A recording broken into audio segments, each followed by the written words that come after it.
Number 275 on the calendar in the matter of Hayes versus Hayes. Parties have been sworn in, Your Honor. You may be seated. Ma'am, have a seat. I must tell you both that there is nothing sadder for a judge than seeing a family torn apart by money. I totally agree. Mr. Hayes, this is your daughter. That's correct. And as I understand this complaint, your mother, who is still alive, is that correct? That's correct. How old is she? 94. Where does she live? She lives with me. How long has she lived with you? She's been living with me almost 6 months now. Where did she live before that? She lived at 137 Baker Apartment 1. And she moved in with you, why, sir? Because she's been diagnosed with Alzheimer's. Now, you have power of attorney over all your mother's property recently acquired, is that right? That's correct. According to your complaint, your mother, during her lifetime, set up different CDs and bank accounts for her children and her grandchildren. You're one of the grandchildren. Yes. And according to your complaint, your daughter went to the bank and took out a loan against the CD that was in your mother's name in trust for her. That's correct. Is that right? That's correct. And she did so without your knowledge as the person with power of attorney over your mother's affairs. Why did you do that? I went to the bank to, under my grandmother's consent, she told me to go get the interest that was on the CD. When did your grandmother tell you that? She told me, she's always telling me that, Carlonda, to help you and the kids, go get the interest on your CD, go get the interest on your CD. And I was like, no, because the interest was only $500. I was like, the $500 is not going to help me, Nana. She said, go to the bank and get your interest off your CD. Okay. So when I went to the bank, When? Let her finish, sir. when I went to the bank, the Great Western representative told me that you could take out a loan against your CD. You don't have to take out the interest. You can just go ahead and take out a loan for 90%. 90% of what was in the account. Exactly. And how much was in the account altogether? Well, the original CD was for $10,000. Okay. When you say the original CD, had it grown? There was interest on it from Bayview Federal, where it was. It grown to, my grandmother had left the interest in there, I guess, a couple of times, and it was $10,900. It was $10,900 when you took out this loan against it? No, ma'am. It was only $8,000 by the time I got there to the bank. It was $8,000. Now, how did the account read? What's your grandmother's name? Nancy. Nancy Nancy Buckner. Nancy Buckner in trust for? No, it read Nancy Buckner, Carlonda Hayes, power of attorney Charles Hayes. Because by Can this I see the way the account is written, please? Yes, ma'am.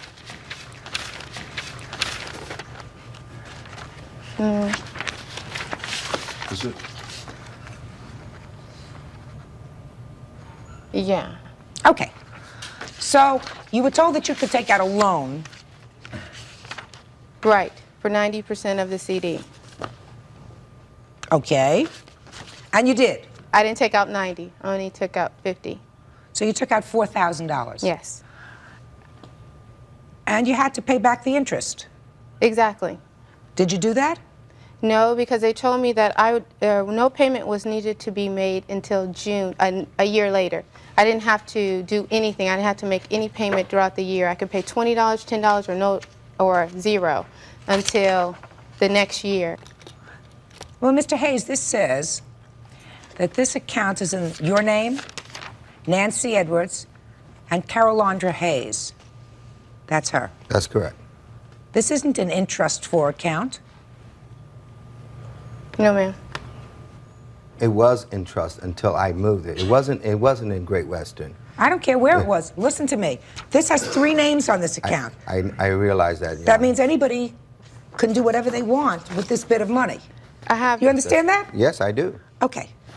So you're suing her, your daughter. That's correct. I'm going to find out why in a second, Mr. Hayes. Because he's greedy. For $4,497, which is, I assume, $4,000 that she took out, and the other $400 for some sort of interest. Is that right? No. What? It's for credit card that she took out in my mother's name in Nordstrom's that she didn't pay. I don't have that in the... I have it here, Your Honor.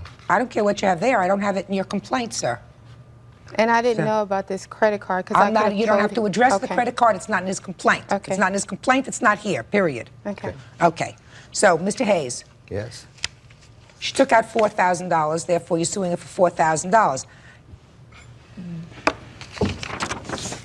She can take out that money if she wants to. Yeah, I understand that. So why are you suing her? I'm suing her because she didn't pay for it. She made no efforts to pay for it. Can I explain to you how this led up to this? Sure. She started off from the day that she graduated. My mother bought her a new car to graduate. From there, she went on to college. A couple of years later, she wanted to get married. She came home. My mother and I paid for her wedding. Came a little over $12,000. After her wedding, she moved on. After she moved on, a couple of years later, she wanted a divorce. She got a divorce. She moved on to Atlanta. In Atlanta, she got in a little trouble. She wanted to come home. She borrowed $3,200 to come home. She said she would pay for that. Borrowed from whom? From my mother. Then once she got here, she didn't have any money, so she needed a place to stay. So she borrowed another $1,600. From whom? From my mother. When you say she... Mr. Hayes. Yes. When you say she borrowed the money, were you there when she spoke to her grandmother? No.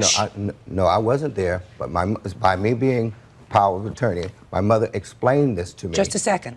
When did your daughter take this money from your mother? How long ago? That's been about 5 years ago. And when were you appointed power of attorney? 1993.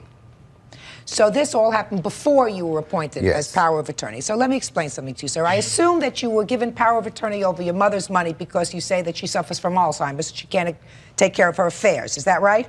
Not only that, as that I'm the eldest. And doesn't make any difference. Eldest. So she gave, with no notes, I assume. No notes. This was her just granddaughter money. Correct. That's correct. Good. That's what grandmothers do with their grandchildren. Judge Judy continues in a moment. He wants all the money. He wants to take everyone's money, and he doesn't want to see us with anything. He wants to remodel his home, buy his Harley Davidson, his boats, and everything else. Real cases, real people. Judge Judy. Charlie Hayes is suing his daughter, Carolanda, because she took money from a bank account set up by her grandmother. Carolanda says the account was opened for her benefit and the money was rightfully hers. Go ahead. So tell me some more. So she got into trouble. She came back. It's another $1,600. Go ahead. Would you tell her quit saying words to me? I don't want you to wanna hear speak to her. him. Yes, ma'am. If you're speaking to him, I don't want you to speak to him. I'm not speaking to him. Good. Go. Okay, now my mother calls me. She says, I want you to go and give Carolanda the interest off her CD. So instead of making it, just getting the interest off of it, I went and put it into Great Western. It was in Bayview Federal. I put it into Great Western. So then I called her and told her to go down, put your Social Security number on it so that you can get the interest from now on. Therefore, I will put your name on the CD. Her name wasn't on the CD. That's a lie. Shh. Her, Hey, He's not telling the truth. well, show me. He put... Show me. Show me that your name was on the CD. Oh, it was on the Show CD. me. That's what I want to see. Show me. I'm saying he's lying Show me. about the reason why he put my name in the CD. Show me. Before I went to Great Western, what bank was it in? Bayview Federal. Show me Bayview Federal. This doesn't show me anything. Okay. would you tell her also, Your Honor, do not call me a liar? Shh. Listen. I didn't hear that she called you a liar. So if she called you anything, she's not supposed to speak out in court unless I speak to her. Thank you. Right now, I'm not speaking to her. I'm not looking at her. Thank you. So anyway, I went in to take care of some banking business at Great Western, and the bank agents told me that there's no payments been made on this loan, and there's no interest been paid on it, and within the next 6 months, we're phasing out this type of loan because the bank isn't making any money on it. So I said, okay, I'll get in touch with my daughter. I called my daughter, and I asked her, I said, what are you going to do about this? She says, I don't have any money. I'm not going to pay it. Sue me. That's where we are today. Okay. And your defense is that you didn't have to pay this money back according to the loan agreement by the bank for another few months, No. and therefore you were not in default. Right. There were a But couple. Go ahead. But he's lying. He did not call me and say that the CD was about to expire and that I better pay the interest on it or whatever. And I don't know what he did, but he closed everyone's CD. No one, all the grandchildren's, my aunts, everyone, every How much CD money is does gone. your mother have in her estate, Mr. Hayes? At the time that what she's speaking Now, of, how much money does your mother have in her estate? she has $40,000. And this time last year, how much money did your mother have? Close to $80,000. And the $40,000 was spent how, sir? It was, she's speaking of the other loan, is because her brother took a loan out at the same time, this type of loan. Against. And then I had to close both of them because the bank was closing out that type of Does loan. your mother get Social Security, sir? Yes, she does. And she gets Medicaid that takes care of her medical expenses? That's correct. And she owns an apartment building with 12 units, and each apartment building roughly about $500 on each building. How many brothers and sisters do you have, sir? I have one sister. Okay. So I would assume that with the exception of these CDs that she had for grandchildren, how many grandchildren are there? There was 5 of us. That most of your mother's assets, when she passes, are going to go to you and your sister. Is that right? No, Yes, that's correct. Sorry. Talking to him? no, it goes to me. I am the trustee of the account. All of her assets goes to me. What about your sister? My sister gets 25% of the net gross of the building of the money after all bills are paid. When did your mother make a will? My mother made a will in 1993, and then she revised it in 1995. Okay. All right. Now, let me deal with your countersuit, Ms. Hayes. Yes, ma'am. You are countersuing your father because you say that he has misappropriated your grandmother's money. That's correct. Okay. Nobody made you the monitor of your grandmother's money. No, ma'am. Okay. So I'm dismissing your counterclaim. Whether someone is violating their fiduciary relationship, and your father has what we call in the trade a fiduciary relationship with his mother, is something that is going to be dealt with at some point in surrogates court or a court where they handle estates. A judge in the surrogates court will also determine whether his mother, who he has acknowledged suffers from Alzheimer's, was able to revise a will in 1995, had the mental capacity to revise a will, and I would assume that your aunt, who is his sister, as well as whatever grandchildren there are who might have been mentioned in a prior will contest that will once it's filed and make a determination as to whether or not there has been another breach of fiduciary. Judge Judy continues in a moment. You just told me that your mother, who's 94, moved in with you because she can't take care of herself because she suffers from Alzheimer's, sir. Stop giving me a lot of baloney. Real cases, real people. Judge Judy. Charlie Hayes and his daughter Carolanda are in court fighting over money left in a bank account by Carolanda's grandmother. Charlie claims his daughter had no right to withdraw the money. Let me turn now to this issue before me. What is that, Mr. Hayes? This is the contract that she stated she signed with the bank. That's right here. That she would return the money. Yes. Yeah, fine. Okay. Now, if she did not return this money, all that they were going to do is withdraw it That's correct. from the CD. That's correct. Now, according to your papers, sir, this CD was originally in your mother's name and trust for her. That's correct. Your name was not on it at all, as your mother had CDs for all the grandchildren. She tried. What you did, sir, was add your name, according to this, to each one of the CDs. Only that one, Your Honor. Why only this one? Because I wanted to make sure that she paid it back, and if she went to the bank to get any money, I wanted them to notify me. Well, but you know, what you've done here, sir, is you have added your name as a partner in this CD. Your mother really had no intention of making you a partner in this CD. She knew about that. Don't tell me what she knows. She knows nothing now. She's lucky That's for her now. that she knows. She knew nothing about what you did here, sir, because she had no intention of making you a third partner in this CD. I took it to her and told her about this, Your You Honor. just told me that your mother was 94, moved in with you because she can't take care of herself because she suffers from Alzheimer's, sir. Stop giving me a lot of baloney. No, I'm not. One of the things that I'm saying to you is I'm distressed. I'm distressed because I don't understand why you as a parent, and your daughter has probably cost you a lot of money over the years. Of Or it course. cost your mother a lot of money. She's probably made some mistakes, and she has been indulged by an indulgent grandmother when she's run into financial difficulty. But what we're talking about is a father suing his daughter for money that really isn't even yours. I don't want the money.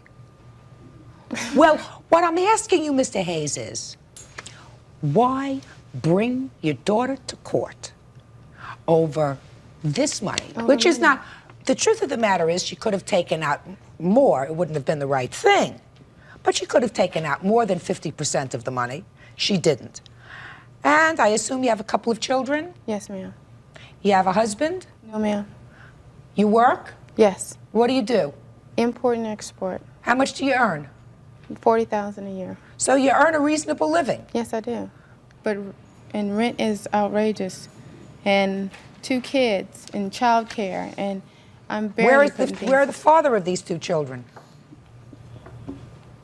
One's Well, that's a smile. A smile isn't an answer. One's in Louisiana, the other one, they take care of their children, but I'm just saying that it's difficult to raise 2 kids by yourself. Okay. Listen, there comes a point when your family's going to stop bailing you out. I have... Your grandmother Your bailed you Honor. out. She gave you money before? Yes. She gave you money for $3,000, $1,600, or whatever. But 2 of them were gifts. I I'm not graduated even with suggesting, honors from school. I'm not suggesting that the $3,000 and the $1,600 weren't gifts by a grandmother. Say, yeah, take the money. If you can pay back, fine. If you can't, fine. Sir, it was your mother's intention that this young lady have this money. Up on her desk. That's her intention. That's correct. That's her intention. That's correct. I would like for her to have it up on her desk. I love my daughter. I don't want to. Who are you? Your Honor, I'm her mother.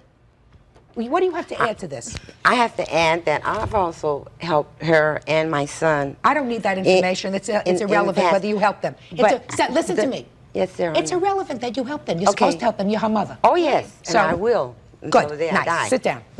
But that's not just it. I mean, she can contest that my father, he just abuses funds. He just goes I'm not through them. interested in that. Nobody made you your grandmother's money monitor. If you believe that your father is abusing his fiduciary relationship to his mother, go to court and seek to be appointed her guardian because he's abusing it, and then a judge will hear you, and we will move on. But you cannot, madam, countersuit for that. I wouldn't bring my father to court. So, well, you countersuit, and I dismissed the countersuit because you have no basis for a countersuit unless you are the guardian of your grandmother. What he's doing is just totally wrong. Judge Judy is ready to rule.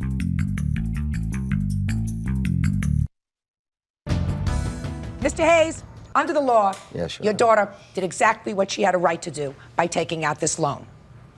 What about Under pay? the law, she doesn't even have to pay it back because the account is in her name.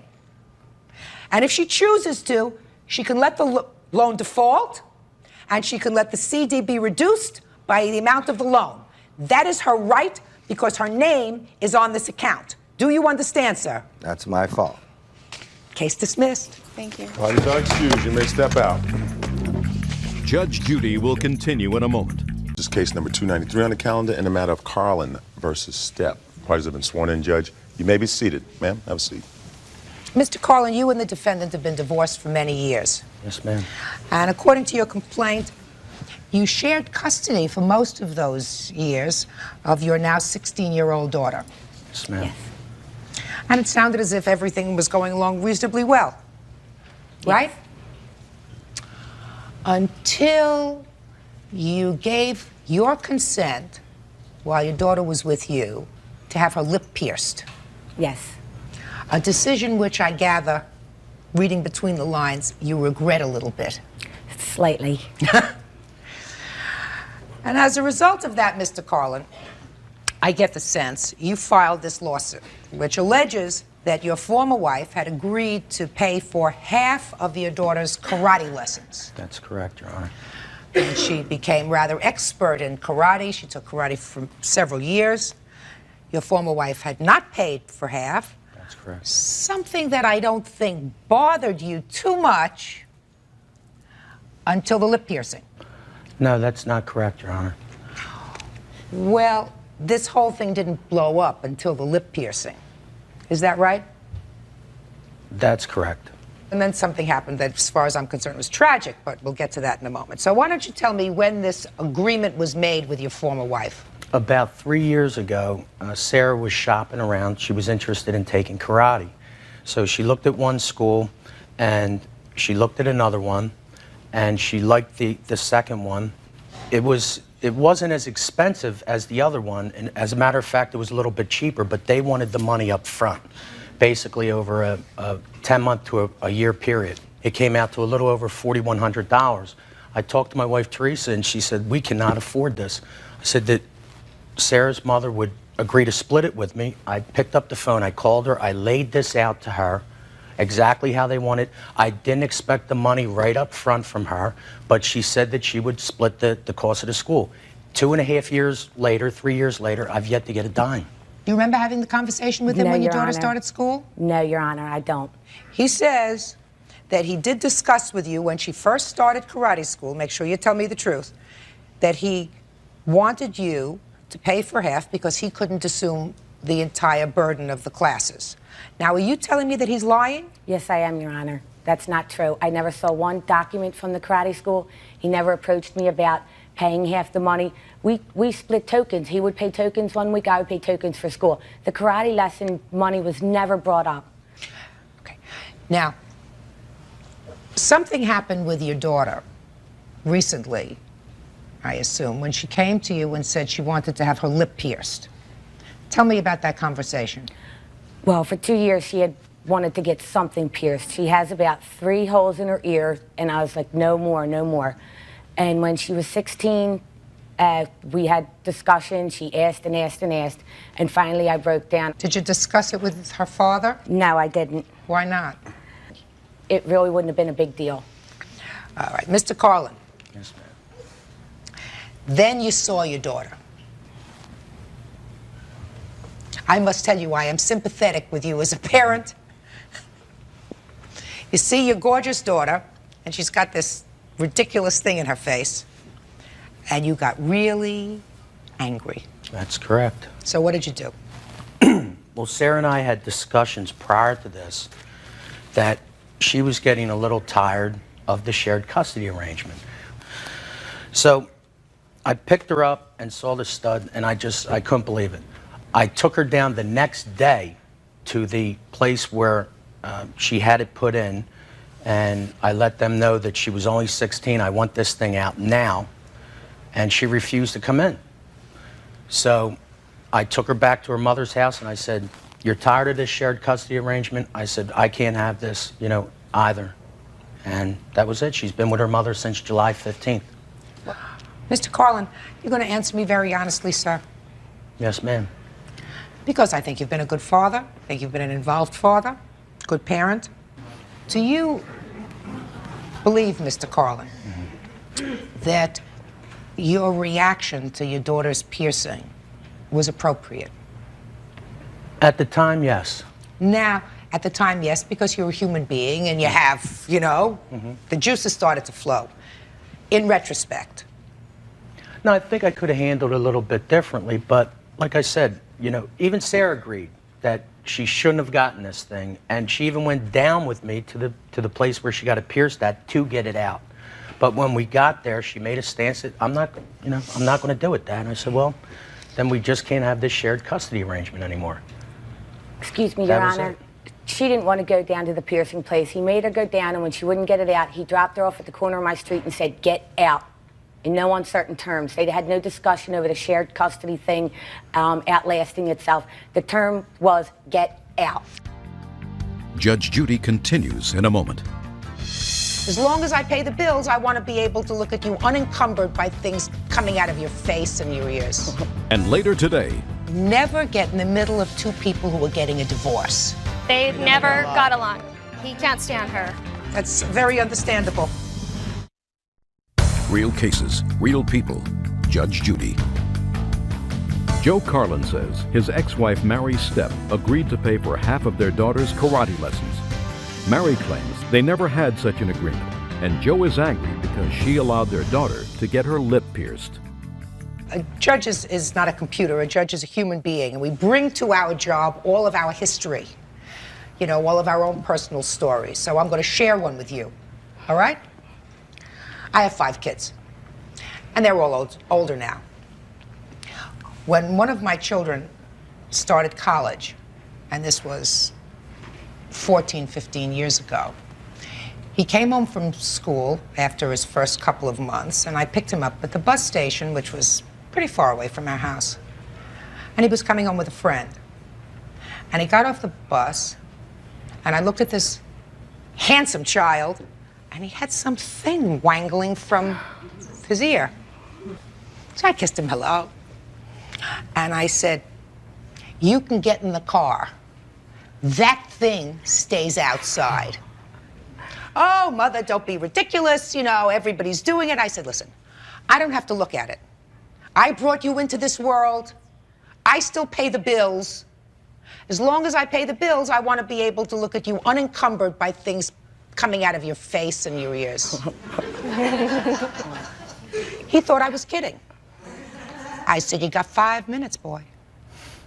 And he hung around, he spoke to his friend, and they were trying to figure out whether I was serious or not. 5 minutes passed, the thing wasn't out of his ear. I got in my car and I went home.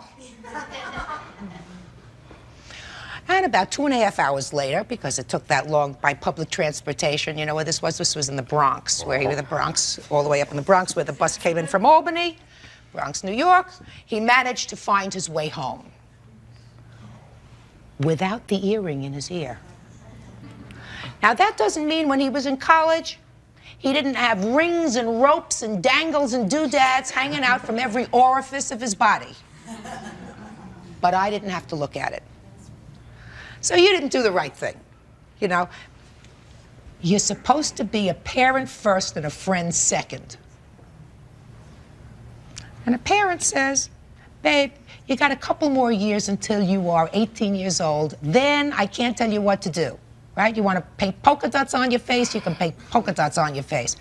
But while you're in my house, I don't want to have to look at this thing here. I don't want to look at something in your tongue. I don't want to look at something in your nose. I just don't want to see it. He didn't do that. That really irritated him. Right, Mr. Carlin? That's correct, Your Honor. Okay. So the problem is this.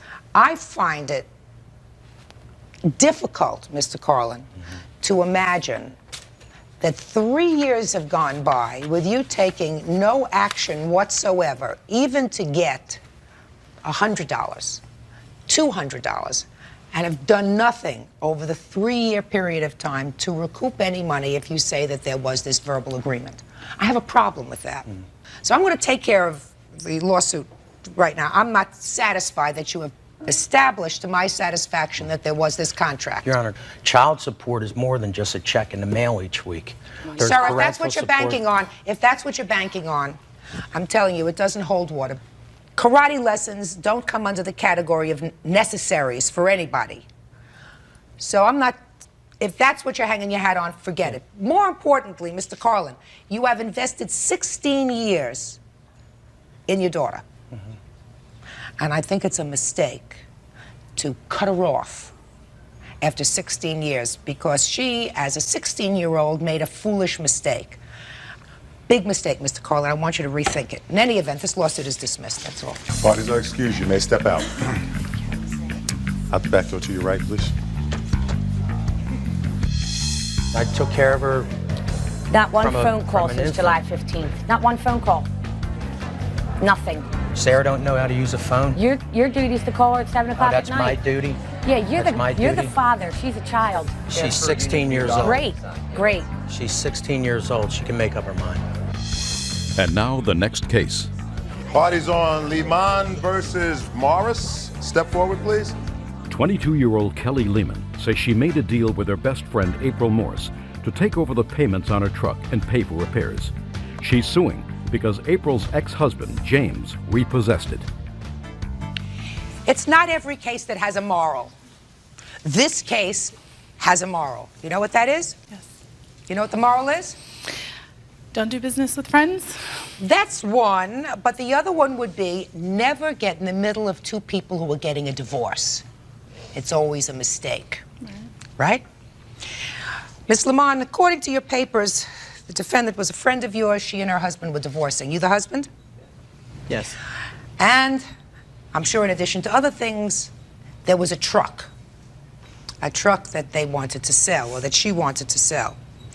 There were payments due and owing on the truck. You made an arrangement with her to take over the payments on the truck and to do substantial repairs that were on the truck. Correct. You paid the money for the repairs. You didn't have the truck in your possession at that time. No, I did not. The truck is in the shop. Correct. And you kept paying. I made one payment. In August. In August, correct. And according to these papers, for most of the month of August, the truck was still in the shop. Yes. And you're going to tell me why you did that in a minute. And then, in the divorce, according to your answer, he got possession of the truck, and he came and took it out of her driveway. Is that this case? Well, it was parked on the street. Or took it from the street. So you want to be paid back for all the repairs you did on the truck, for the payment that you made on the truck, and then there's something here about punitive damages, which is really nonsense. Judge Judy continues in a moment. We started getting in a fight after her boyfriend said that he was attracted to me after we had gone out one night together. Real cases, real people. Judge Judy. Kelly Lehman says she made a deal with her best friend April Morris to take over the payments on her truck and pay for repairs. April and her ex-husband James say they repossessed the truck because Kelly made the payments late. So let's hear about this deal. Okay, well, April and I have been friends since the first day of high school. I needed a more dependable vehicle. She had it. I said, okay, we made this arrangement. At the time when the payment came due for the August payment, I didn't want to make it. I didn't have the truck. Why should I make it if I didn't own it? Why do you think she should have made payment on the truck if the truck wasn't in her possession? It was her agreement with me that she would make that first payment. And we thought that the body work that needed to be done would be done a lot sooner. But it wasn't. Didn't it seem unfair to you that she had It wasn't made my fault. hundreds of... It wasn't my fault that the body, she agreed to make the payment. But didn't it seem unfair to you? This is a friend of yours. Didn't it seem unfair to you that you had this truck that needed all kinds of repairs in order to make it drivable? Because there's stuff that was needed on the clutch and the bodywork and the muffler, things that she didn't know about at the beginning. She knew about everything, and it was her choice. The muffler was never told that it needed a new muffler. Yes, it was. Yes, it was. Don't... Hey. I was never told that the windshield was cracked. I was never told that the truck had actually been rolled and that there was more damage to it than that was apparently done to Well, it. The truck wasn't gives you another good lesson. Right. You don't buy a pig in a poke. If you're going to start spending money on something, you take a look at it, even if you're dealing with a friend. So you made the August payment. Late. She made it late when she promised to make it on time. She made it late, but at the time that she made it, she still didn't have the vehicle in her possession. That wasn't my fault, though. But she didn't have a problem with it. Whose fault is it? It wasn't my fault, madam. The truck was in your possession, under your control when it was damaged. Wasn't under her control when it was damaged. She didn't have a problem with making that payment until we got in a fight over her boyfriend. How much did you spend on this truck altogether? Oh, I've spent a total of $1,053.38. $1,053 and 38 cents. 38 cents. And that includes the bills that you have to show me for the repairs, as well as the 1 month's payment for August. You don't deny that she paid you this money? I don't know what she's giving you. Okay, show it to her. At the time that the repairs were being done, I was told it would be a matter of days when I had given her the money, and it ended up taking like 2 weeks. And that was not my fault. I kept mailing checks to the body shop, and they kept telling me they didn't receive them. It's always somebody else's fault. You keep saying it's not my fault, it's not my fault, it's not my fault. It's not her fault. You, step up here, I have a question for you. What's your name? James. James, you went and took the truck off the street. Yes. Did you know she had made all these repair payments? Look at me, James, don't look at the floor. Did you know she had made all the repairs? Yeah. Well, didn't you think it was wrong to go and take the truck? No. Why not? She didn't do everything she said she was going to do. You're talking about this September payment that you didn't make on time. You repossessed this truck from her September 12th. By the law, No, you not have to have September 12th. insurance on the vehicle. She didn't have insurance on the vehicle.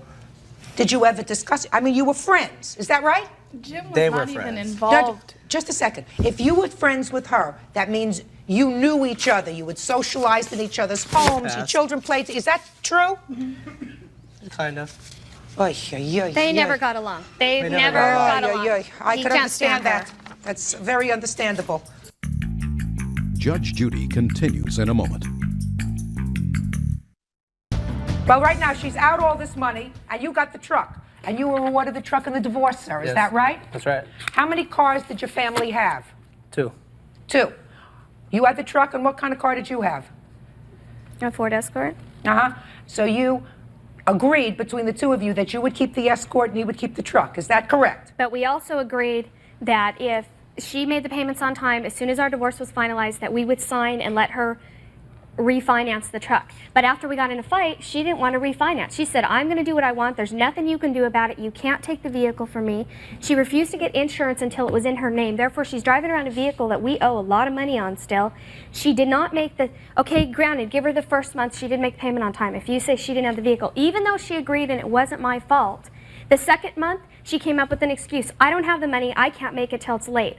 She breached our agreement first. And when he took the truck, he took it on his own. I had nothing to do with it. The Ms. payment Morris, was late. right now there is something inequitable about you having a totally fixed truck and her having nothing but the bills. No. We offered to make her payments. They wouldn't accept it. They wanted all the money up front. She paid all of it up front, $1,053.38. Well, Can I have the bills, please? She didn't pay it, make it in payments. I don't agree with all of this. Ms. Morris, I don't care what you agree with. There is something You asked inequitable. Me, you asked me. Hey, I'm telling you. now I'm asking you to be quiet. You, sir, are driving around in a truck where she fixed the bodywork, she fixed the clutch, she fixed the muffler, she fixed the windshield, and you got She a didn't brick. fix the windshield. Didn't fix no windshield. Strike windshield. And you're driving around in the truck. You should have taken care of this yourself. Judgment in this case is for the plaintiff in the amount of $1,053.38. That's all. Parties are excused. You may step out. I'll back to your right, please. Judge Number 317 on the calendar in the matter of Campbell versus Nalepsky. Parties have been sworn in, Judge. You may be seated, ma'am. Have a seat. You allege, sir, that the defendant kicked a window out of the back of your truck or car. Is that right? Yeah. And it cost you a couple $100 to have it fixed. Yes, it did. Why don't you tell me how that happened? Well, first we started off at my friend's house, and we were going to go to the club that night. Who's we? Aggie, the defendant, and I, and Patty. We decided to go to the club, and she started off by drinking Who's she? Boone's, the defendant, a Boone's Hill farm.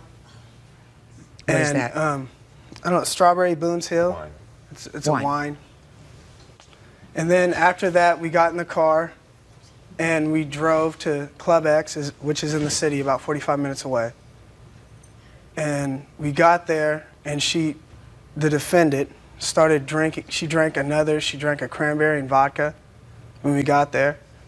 And then we went out and started dancing, Patty and I, and Aggie was there drinking. The defendant was there drinking, standing there.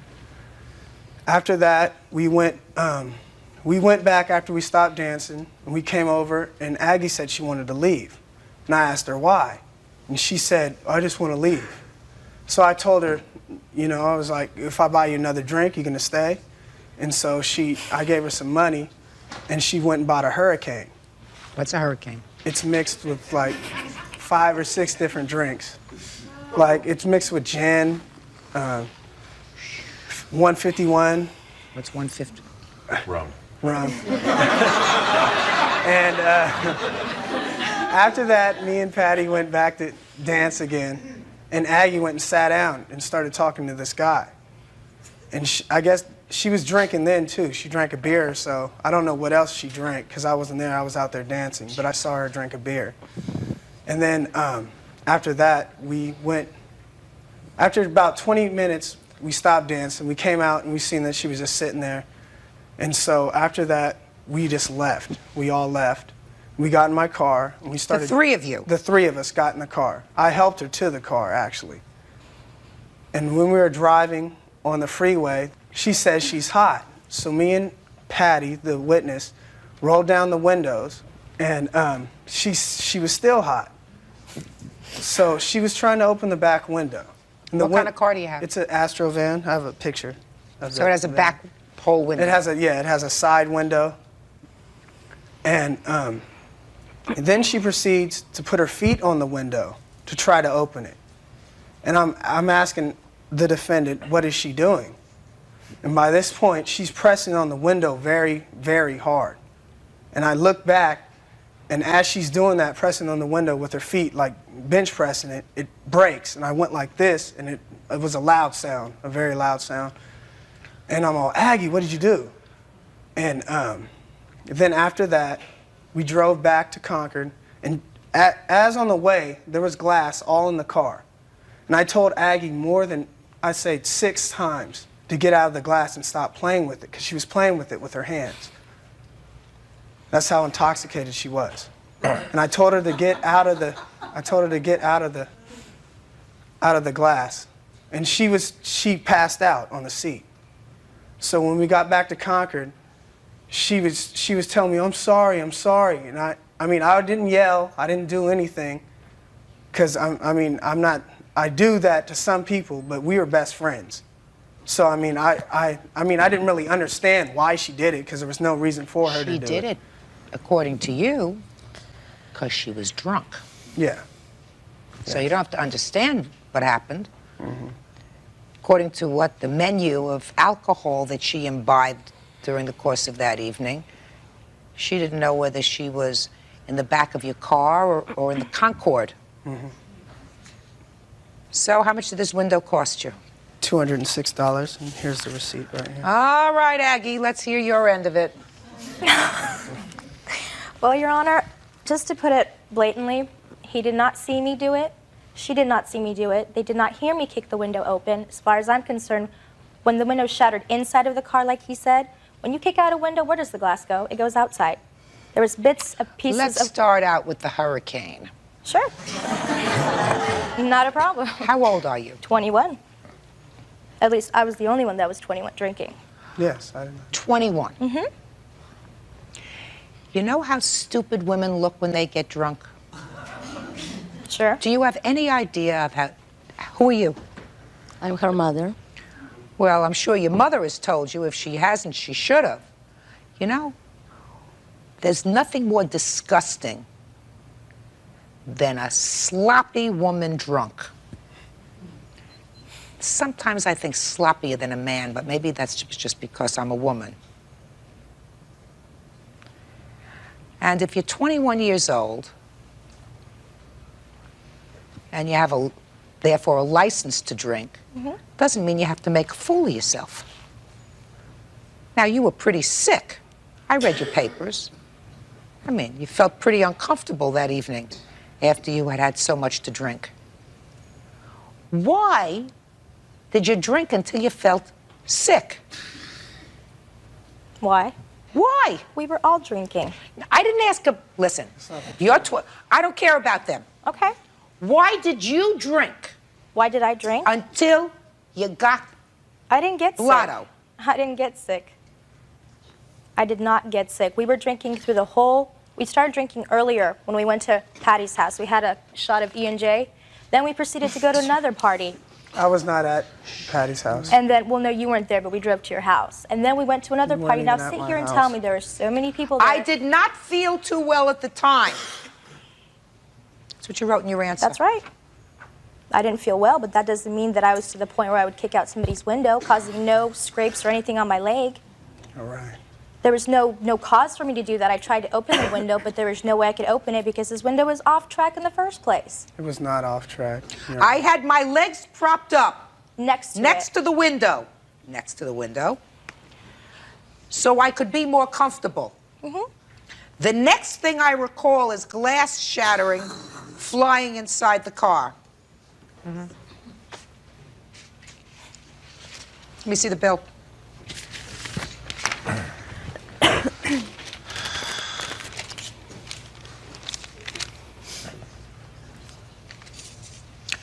Were you there when your daughter got home? Yes, I was. Yes, I was. Now step up here. Tell me your name. Danuta. Does your daughter come home intoxicated often? No. But this isn't the first time. Not first. Judge Judy will continue in a moment. You know, when you're 21 years old, you're dumb and you do things that are stupid with alcohol. I don't know why people do that when they're young. And later today, You seem like a nice person.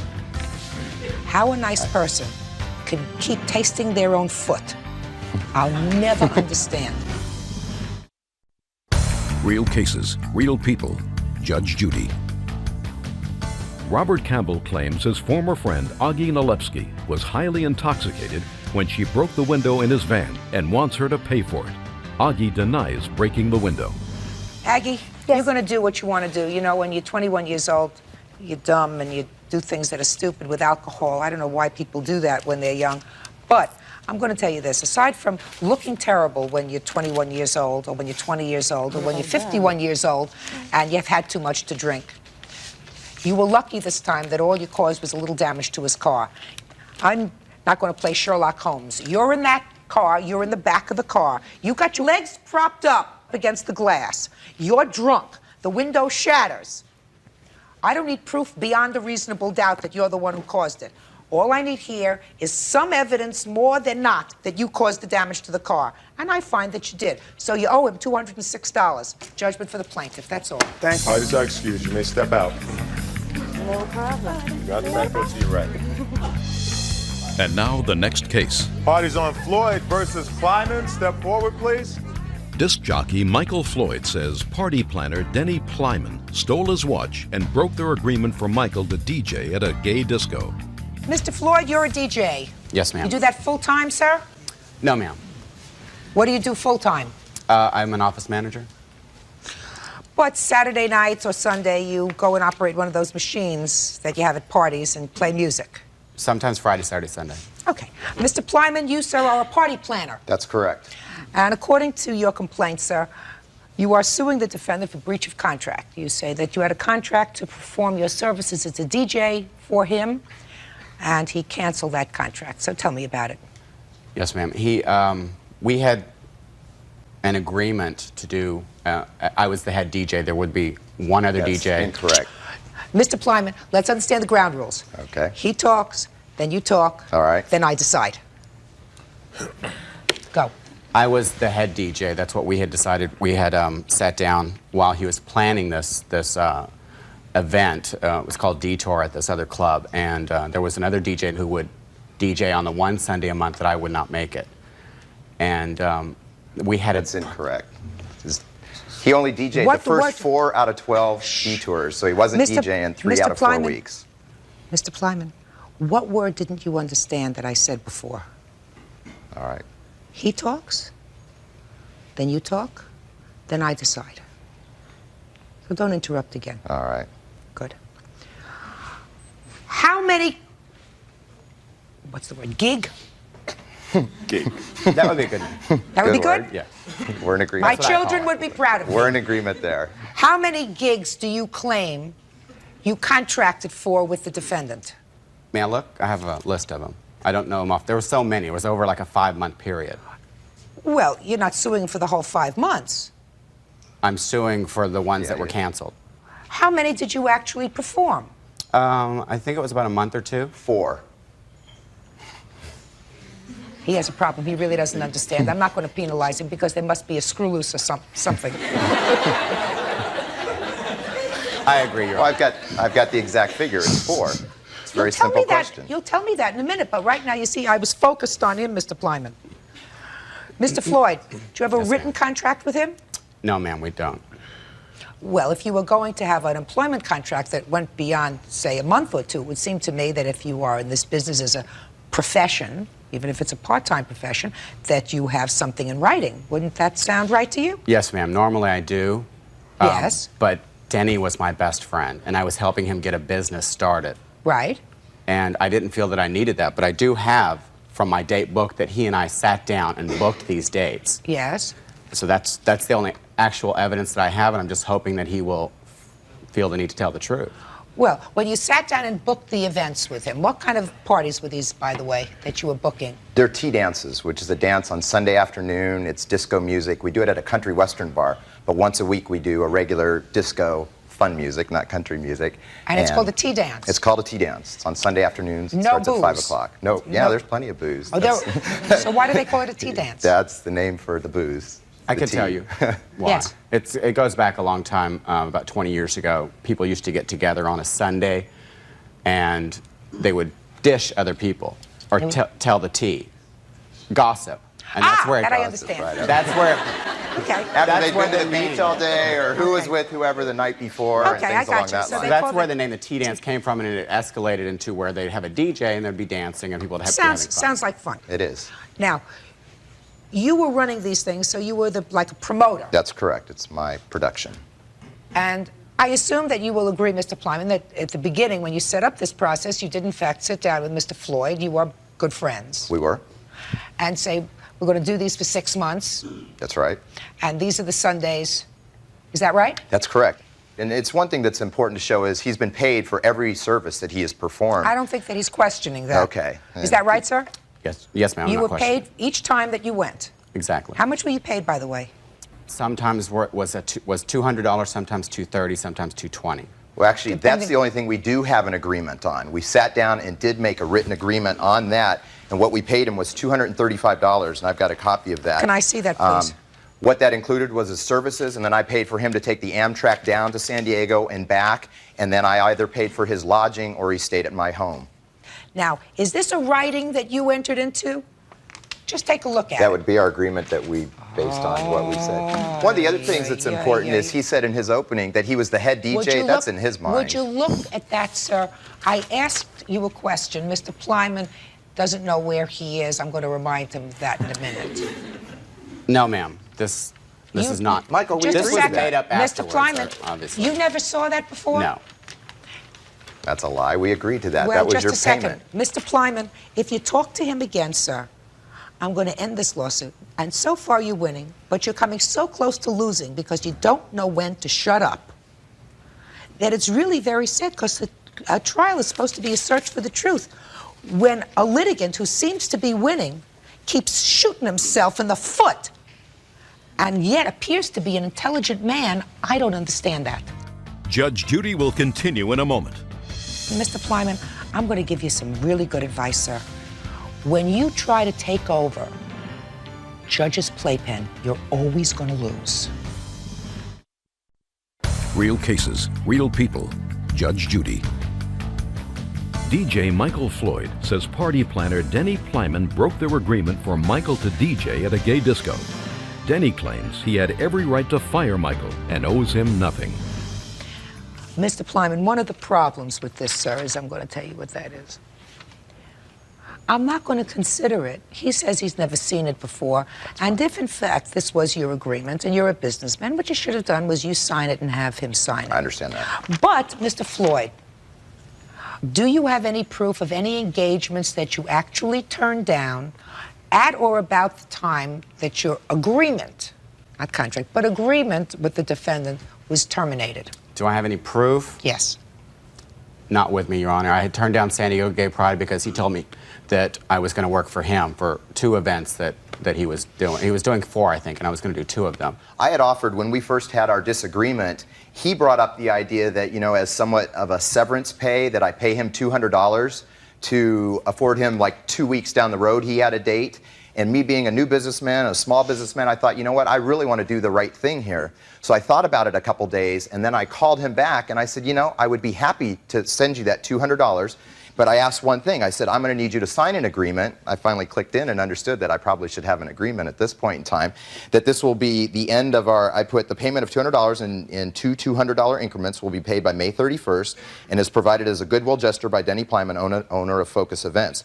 This payment will finalize our working relationship and any monies due of this date. And it's at that point that he got all pissed off, like I didn't trust him because I felt like he would take me to court or something, and he wouldn't sign that. Now, he never saw this, but I read it to him over the phone because I was going to send it to him, have him sign it, and send it back to me, and then I would have sent him the money. That's also not entirely true, Your Honor. Well, not entirely true, but did you call and discuss with him some sort of solution to this problem? I attempted, he never did. I attempted on several occasions to call him. At that point, how you could say I didn't attempt to make a solution is incredible. I have it written right here. That's not proof. That could have been written at any time. Mr. Floyd, he did in fact offer you a couple of $100s to resolve this issue. Yes, and at his suggestion. And he did.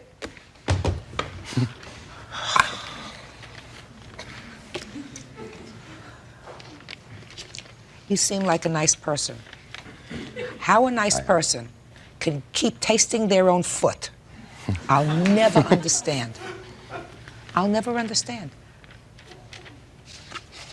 This is an indication of our relationship through the whole time. It was Mr. anytime Floyd, I tried to then, put something then in. that's your problem, sir. I mean, you know, you chose to work for him. I'm one of the top DJs in Southern California. How could you be a top DJ in Southern California, Mr. Floyd? I'm sorry?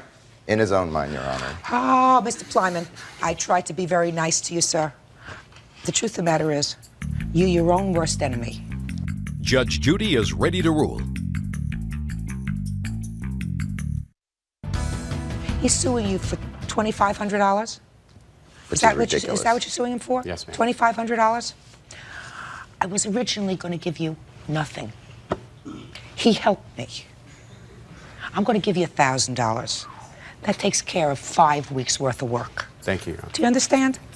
That's all. Parties are excused. You may step out. Out the back door to your right.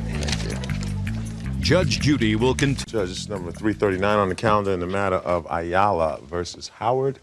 Parties have been sworn in, Judge. You may be seated. Sir, have a seat, please. Your complaint alleges, sir, that the defendant dented your car when she sat on it. Yes, that's true. So why don't you tell me how that happened? Okay, it all took place at the Velocity Car Show, which is held, I believe, in the area of Redondo Beach. The defendant had asked me earlier that day that she wanted to do a couple photo shots on my car. What kind of car do you have? I have a 97 Volkswagen GTI. Volkswagen. Is that a special kind of car? Well, in that car in particular there's only 500 United States that were brought over from Germany. So you were showing the car at this automobile show? Right. I invested at least $5,000 prior to that date into that car. What do you mean you invested? As far as money for rims and exhaust systems to modify the car. So you have this very special car. You're showing it at an auto show. And what were you doing there? I was asked to go there and do some modeling. Who asked you? The president from the actual car club called Vorsic. And how did you two get together? Well, I had a friendly relationship with her prior to this. And the day of the show, she approached me when she arrived and asking me if she could use my car to pose for a photographer that was coming for her own personal use. And I asked her, what kind of posing are you going to do? And she said, well, I have this pose that I sit on top of the hood and I That's not true. Just a second, I'm going to get to you. You have this, she said to you. There's a pose where she gets on top of the hood and she takes a picture and it's a real nice shot. And I said, well, have you ever done this before? And she said, yes, I did. I've done it before, nothing happened, it's a great shot. So she reassured me by doing that, and I was easily convinced to letting her do that. Okay, according to you, you agreed to let her sit on the hood of your car. And you sat there of the car and took a picture. Right, but the photographer asked him repeatedly about 3 or 4 times if it was okay. But of the car and took a picture. Right, but the photographer asked him repeatedly about 3 or 4 times if it was okay. And he agreed to everything, as far as if we were going to actually sit on the car or model around it or whatever we were going to do. How did you sit on the hood of the car? They asked us to actually just sit sideways, kind of facing each other with our feet dangling down on the side of the car, and he took a few But you were shots the of only that. one who sat on No, there was another model. That sat on his car? Was there another model that sat on your Yes, car? there was. Her name is Kalan. She sat the opposite side of the car. at the same position, same area, just on the opposite side of the hood. Okay. So what happened after the pictures were taken? I didn't notice the dent until I got home when I was just waxing down the car. And as I was waxing the hood, I noticed that there was a dent in the hood. Well, I felt that it was my responsibility to take care of that, so I called her the very next day, let her know. 3 days later, not the next day. Listen. Sorry. Next day, let her know. 3 days later, not the next day. Listen. Sorry. I hate this thing. Don't interrupt him. Sorry. I mean, I could be mistaken, but it was the week after the show. And what happened, I let her know that the fact that she sat in the car, the dent was put into the car. And I just let her know that I didn't feel fair that I had to pay for those damages since it was for her cause and she was the one that actually implied the dent into my hood. She was very humble and actually very generous, saying that she would pay for all damages and you know, embarrassed a bit. But I mean, it was basically a verbal agreement where we both agreed on a date. Do you have some pictures of this car, sir? That's why I understand that this monitor is in here. You have some pictures that you want to show me? Oh, yes, I do have some pictures that I need to show you.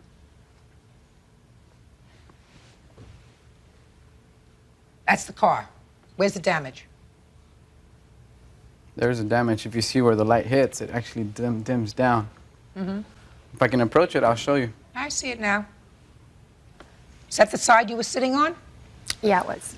A day or so later, is that right? Yes, you're right. How come you have such an expensive car and you didn't know? A day or so later, is that right? Yes, you're right. How come you have such an expensive car and you didn't notice this terrible dent in the car until a day or so later, sir? No, actually, I noticed it the same day, but I called her a day or so later.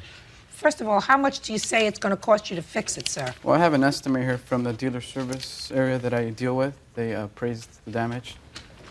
That's the amount that I'm suing for. $561? Yes. All right. And what's your position? Well, first of all, when we were taking the shots, he stood there and watched the whole shoot and said nothing. He was even suggesting different poses. Basically, to make a long story short, afterwards, I saw him polishing off the car. He did not approach me with any concern about damages. I actually went over there off the car. He did not approach me with any concern about damages. I actually went over there and looked at the car. There wasn't any damages. And it wasn't until actually 3 days later that he called me and told me that there were damages on there. If they had asked him if it was okay, and all of a sudden he's coming back to me 3 days later saying that I made these damages, it would be his responsibility only because the photographer had asked him over and over it was okay if we were to get on the car. Oh, you asked him. You asked him. That was enough. Judge Judy will continue in a moment. She asked you if she could sit on the hood of your car. Right. You're a fool to have said yes. You're a fool. And later today, it's obvious to me that when you move out, you move out. You take your clothes, you take your shoes, you take your hats, and you take your doggone cars too. real cases, real people. Judge Judy. Carlos Ayala says when car model Monique Howard sat on the hood of his sports car to pose for a photo, she left a dent. Monique says she's not responsible because she had Carlos's permission to sit on the car. Mr. Ayala. Yes.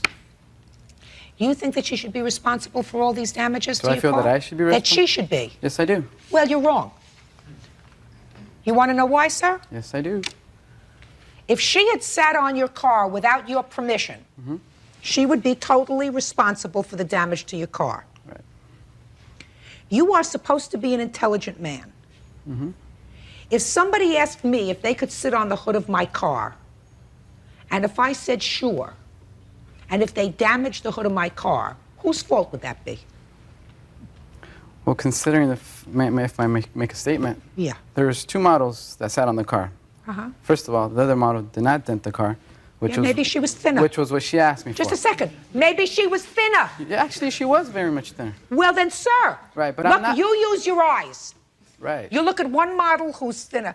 If my 2-month-old grandchild was on the hood of my car, and if my 9-year-old grandson Casey sat on the hood of my car and I said it was okay, and if Casey damages the hood of my car, that's my fault because he's 9 years old and weighs more than a 2-month-old baby. So if you look at these two women and she's a little heftier, and you tell her it's okay to sit on the hood of your car because you wanted your car in some sort of a magazine, why should she pay for it? That's an incorrect statement there. I didn't ask her to take the shot for my purpose.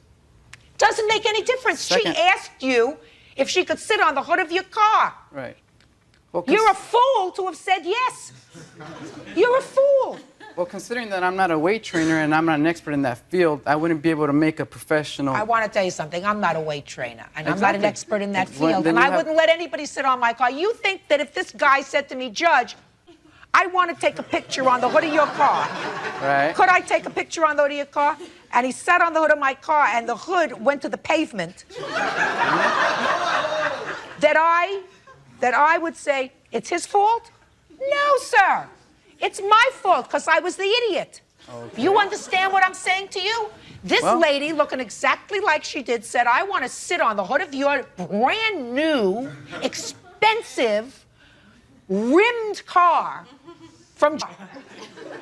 And then she sat on your car, and according to you, she dented it, and you think that that's her fault. Not entirely. Dismissed. Parties are excused. Step out. Out the back door to your right, please. And now the next case. Parties on Jackson versus Mitchell. Step forward. 31-year-old student Adam Jackson. Jackson versus Mitchell. Step forward. 31-year-old student Adam Jackson is suing his former roommate Lorraine Mitchell because she refuses to return his 1985 El Camino. All right, I don't think this is very complicated. Mr. Jackson, you and Miss Mitchell were friends, and for a while you lived in her house. Yes, You lived in her house along with other properties, an old car, correct. and then you moved out of her house. Yes. And you left your... Vehicle on a property. What kind of car was it? It's an 85 Chevy El Camino And where on the property did you leave the car? in her backyard. Were there any other cars in the backyard? No, Just yours. just mine. And how long did you leave it there? I would say from April 97 through November, and it's still there, November this year. And you want your car back? Yes. And you say... And I say, Mr. Jackson, you're more than welcome to have your car back, but I want to be paid $18.50 for storage per day. Why? I checked with several storage companies because if he had had his automobile parked in a garage towing service, he would have paid $18.50. And on top Why of did that, you let him leave the car there to begin with? why did I let him leave the car? Yeah. Because he didn't have any other place to take it.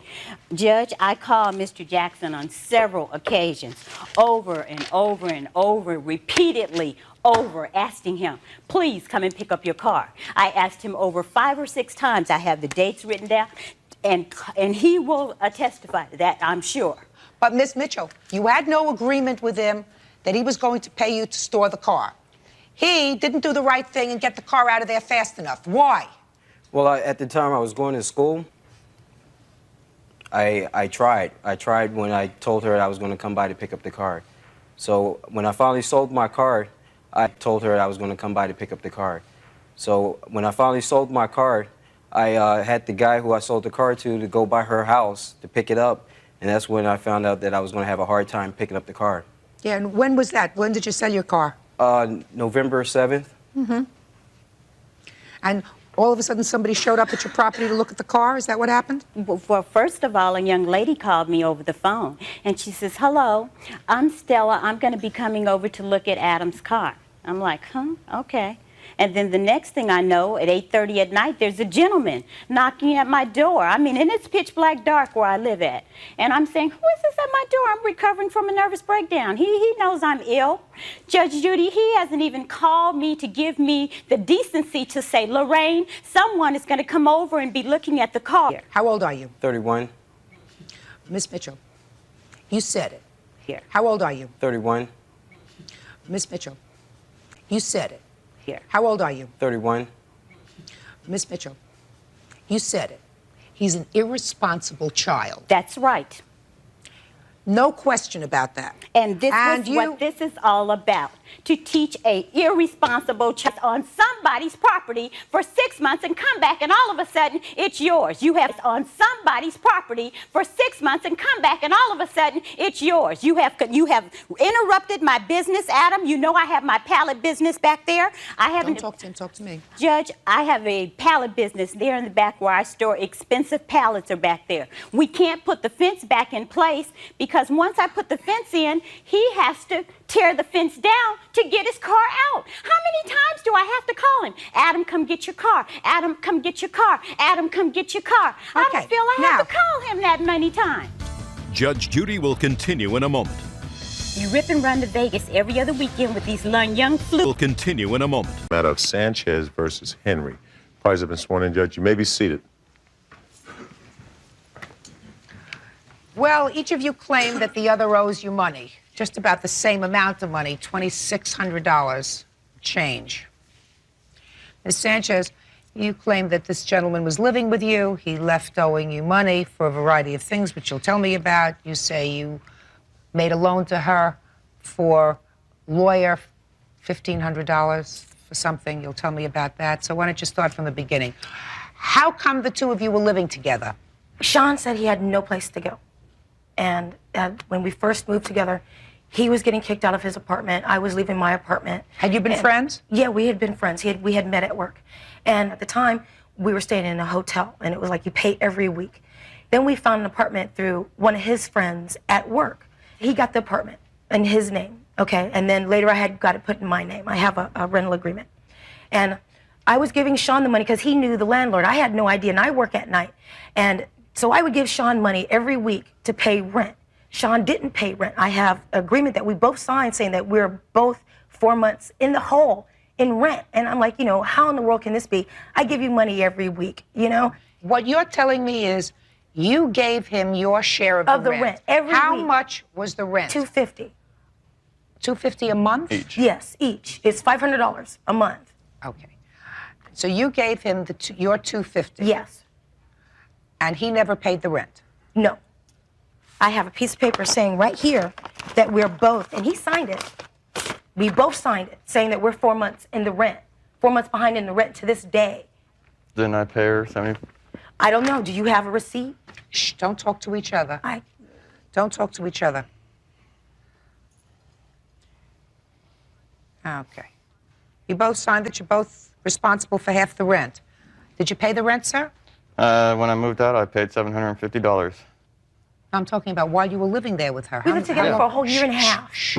How long were you living in the apartment together? About a year and a half, 2 years. And did you pay the rent? Yes. All that time? Yes. No, he didn't. He's lying. Ms. Sanchez? Yes, ma'am. You have rent receipts? She had them all. Did you ultimately pay all the rent? Not yet. I am still in the hole because of Sean. How did that come about, that you're in the hole? Okay, Sean was unemployed. First, Sean moved out, okay, because me and Sean and my boyfriend were living together, right? And everything was fine, but we still owed her $2,000. The three of you were living in the apartment? Yes. And the rent was $500? Yes. So but my boyfriend didn't really live there. He wasn't responsible for any of the rent. That was my responsibility. He didn't hardly have any clothes there, okay? He was just, you just told there. Me the three of you were living in there. a two-bedroom apartment. In a two-bedroom apartment. Yeah. He had his own room. I had my own room. He had his company. I had my company. So my boyfriend didn't really live there. He had all his clothes someplace else. My boyfriend did. Sean was fired from his job. Came crying to me that he didn't have any place to go. Okay, no place to go. He couldn't go live with his brother. They're having problems.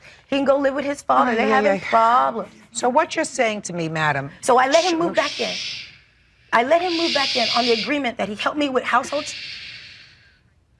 In May of 1997, sir, you signed an agreement that you owed her a total of, well, this would be $1,000, right? Because it says that total owing was $2,000. And Henry and Sanchez are responsible for 50% of the total, and you signed this, correct? So you acknowledged in May that you owed her $1,000. Yeah. Right? Did you pay her? I paid the landlord $750. No, no. I'm not saying what you paid the landlord. I'm saying what you paid her. Why would I owe her? Because I gave you the money every day to pay the rent, and you didn't, stupid. Now, you want me to dismiss your lawsuit? No. This is $2,000. Each of you owe half of that. So that's $1,000. Did you pay it or did you not pay it? I paid $750. I guess I still owe the landlord $250. When did you pay the landlord $750? July? When did you move out? July? No. Shh. Show me the receipt. I don't have that. That makes this easy. So that's $1,000. What else does he owe you for? He bought, through his work, I got a VCR because he could get it cheaper from Dow Stereo. How much did you pay for it? $160. Okay. That's all the money that I gave him for the VCR. How much did you pay for the VCR? Got a receipt right here. Okay. $213. $213, and you gave him $160. Where's the receipt? I didn't ask Sean for receipts. Okay. Did she give you $160 for the VCR? Every No. day I get... You wanted a video camera. Listen to me. But you didn't. You each want money from each other. It would be very foolish.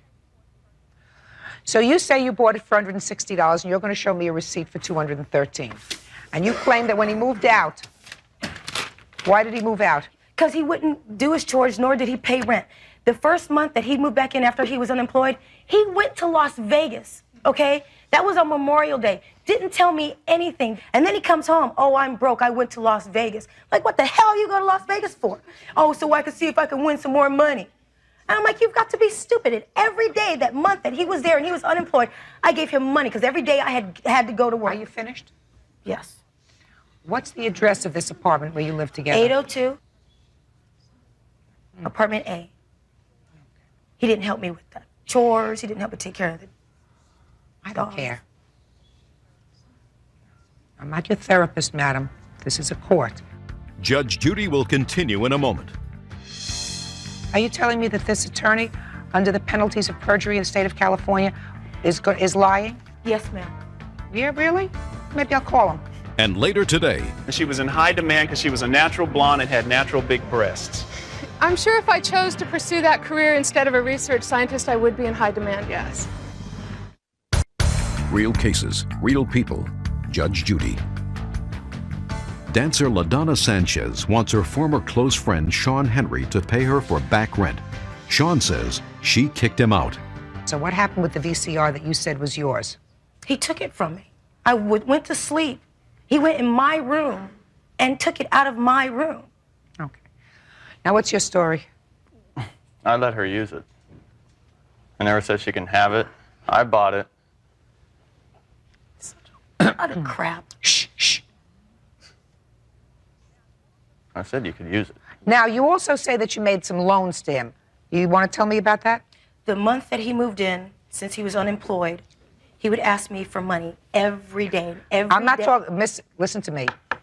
I'm not talking about the $5 and the $10 that you say you gave him because he was unemployed. Did you lend him any large sums of money for which he promised to make payment? Not all at one time.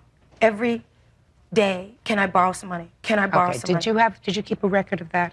He was my best friend. Did you keep a record? The answer is no.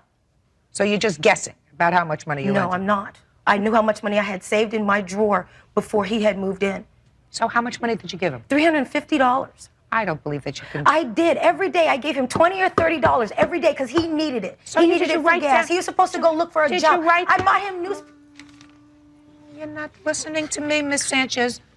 I said, did you write down these numbers? I didn't think I had to. Well, then that's a problem. He's supposed to be my best friend. He was supposed to be my little brother. You're countersuing her for a lot of money too. Let me hear it. Well, one time Not well. Look at me. she got arrested coming back across the border, and she needed a lawyer. So she called me crying, I need a lawyer. So I paid $1,500 for a retainer to try and help her out. When was this? June 26, '96. Does that sound familiar to you? No. You just took out a piece of paper. What is that? This is the piece of paper that was the only thing that I gotten from that lawyer. I saw that lawyer once. I knew it wouldn't do me any good. I cussed Sean out on the phone about what do I need a lawyer for? The lawyer wasn't going to do me any good. Just a second. You went to see a lawyer. No, I didn't. The lawyer came to jail. And I'm like, shh. Lawyer came to jail. Lawyers don't do anything for free. I didn't ask him for the lawyer. I never asked him for the lawyer. And if I did ask for him a lawyer, it wouldn't be from him. It would have been from Rude, my boyfriend. Listen to me. Where were you when you paid this lawyer? Were you in California? Yeah. Does he have a receipt?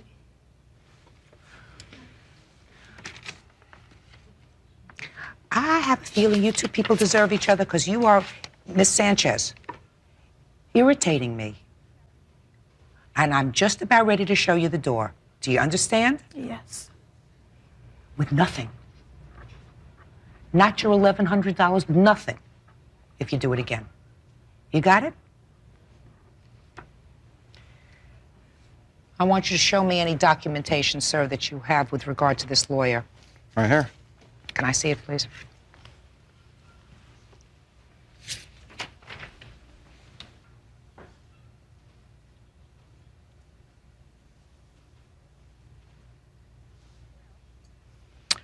Well, this clearly is a letter from an attorney indicating that he accepted a non-refundable retainer in the amount of $1,500 from the defendant on your behalf on the 26th of June, 1996. That's his ex-girlfriend's boyfriend's father. Why wouldn't he write him that piece of paper? Are you telling me that this attorney, under the penalties of perjury in the state of California, is lying? Are you? Yes, ma'am. Yeah, really? Maybe I'll call him. No, Maybe I'll call him. You want me to call him? Can you look at this for me? Sure. For a minute? I asked you a question. Do you think I have to call him? No. Right. But he was never my attorney. I did not ask Sean to get me a lawyer. How did you find out she had been arrested? She called me from jail. I believe that, Miss Sanchez. I did not ask him. How would he know that you're in jail unless you called him? I did call him from jail. And what did you call him for? To say, how are you? No, we lived together. This happened a long time ago, correct? Did you ever sue her for this money? No. Why? So I cared about her. Good. Excuse me, Your Honor, may I say something? Sure. When the lawyer thing came about... You're lying, Miss Sanchez. Don't lie to me. I don't like when you lie to me. I did not. Yeah. I'm not lying. Sure you are. Now, was there ever an agreement that you had with her that she would repay this lawyer's fee to you? Oh, we had an agreement. Mr. Henry, you don't want to go down that road, sir. I guess you do. You want to tell me about this agreement? Tell me what words we used, Mr. Henry. Well, she said, get me out of here. Whatever it costs. And you said? I'll try the best I can. I borrowed the money from my brother. No, don't tell me how you borrowed the money. She said, get me out of here. Right? Yes. And you did? Well, I tried. Okay. No, an agreement to pay it back means get me out of here, whatever it costs, and I will pay you back. That's a contract. That's an oral contract. But you didn't have that with her. No. Okay. Well, that's what I thought. So, that's honest. Judge Judy will continue in a moment. You never paid rent. You didn't clean up the house. You didn't clean up your stuff. I had to sit up there and pick up after you. Bought food and everything. And later today... She begged me for sex, Your Honor. Literally. Mr. Swan, you're not that attractive, sir. Thank you. Real cases, real people. Judge Judy. Exotic dancer LaDonna Sanchez wants her former close friend Sean Henry to pay her for back rent, loans, and a stolen VCR. A, I can't figure out who owns the VCR. I have a bill here for $213. So she's also caused damage to my truck. Shh. So I can't make a determination with regard to the VCR. I can only make a determination with regard to the contract that you both entered into, indicating that you are indebted to her for the amount of $1,000. Now, you want to tell me about this truck? Yeah, she's damaged it. Well, tell me about that. Well, one time at work, she said she locked the keys in, so she had to break the back window, and I had to pay for that. I paid him back. Shh. And when we were in a fight, I wouldn't let her drive it. She didn't have a license or insurance on it. So what did she do to the truck? She kicked it. Put a nice dent on the driver's side door. Let me see. And I got estimates of the damage right here. Looks like there's lots of damage on this truck. Lots of scratches on this truck. From his DUIs. You have about your boyfriend kicking it. Oh, wonderful. You ready? Dismissed! Dismissed! Goodbye. Parties are excused. Step out. I don't understand why it was dismissed. Because I talked? He was supposed to be my best friend. Okay, he dogged me just because I won't be his stupid girlfriend. Sorry. Now it's dismissed because you're stupid. Never see my fucking money again. Make me sick. And now the next case.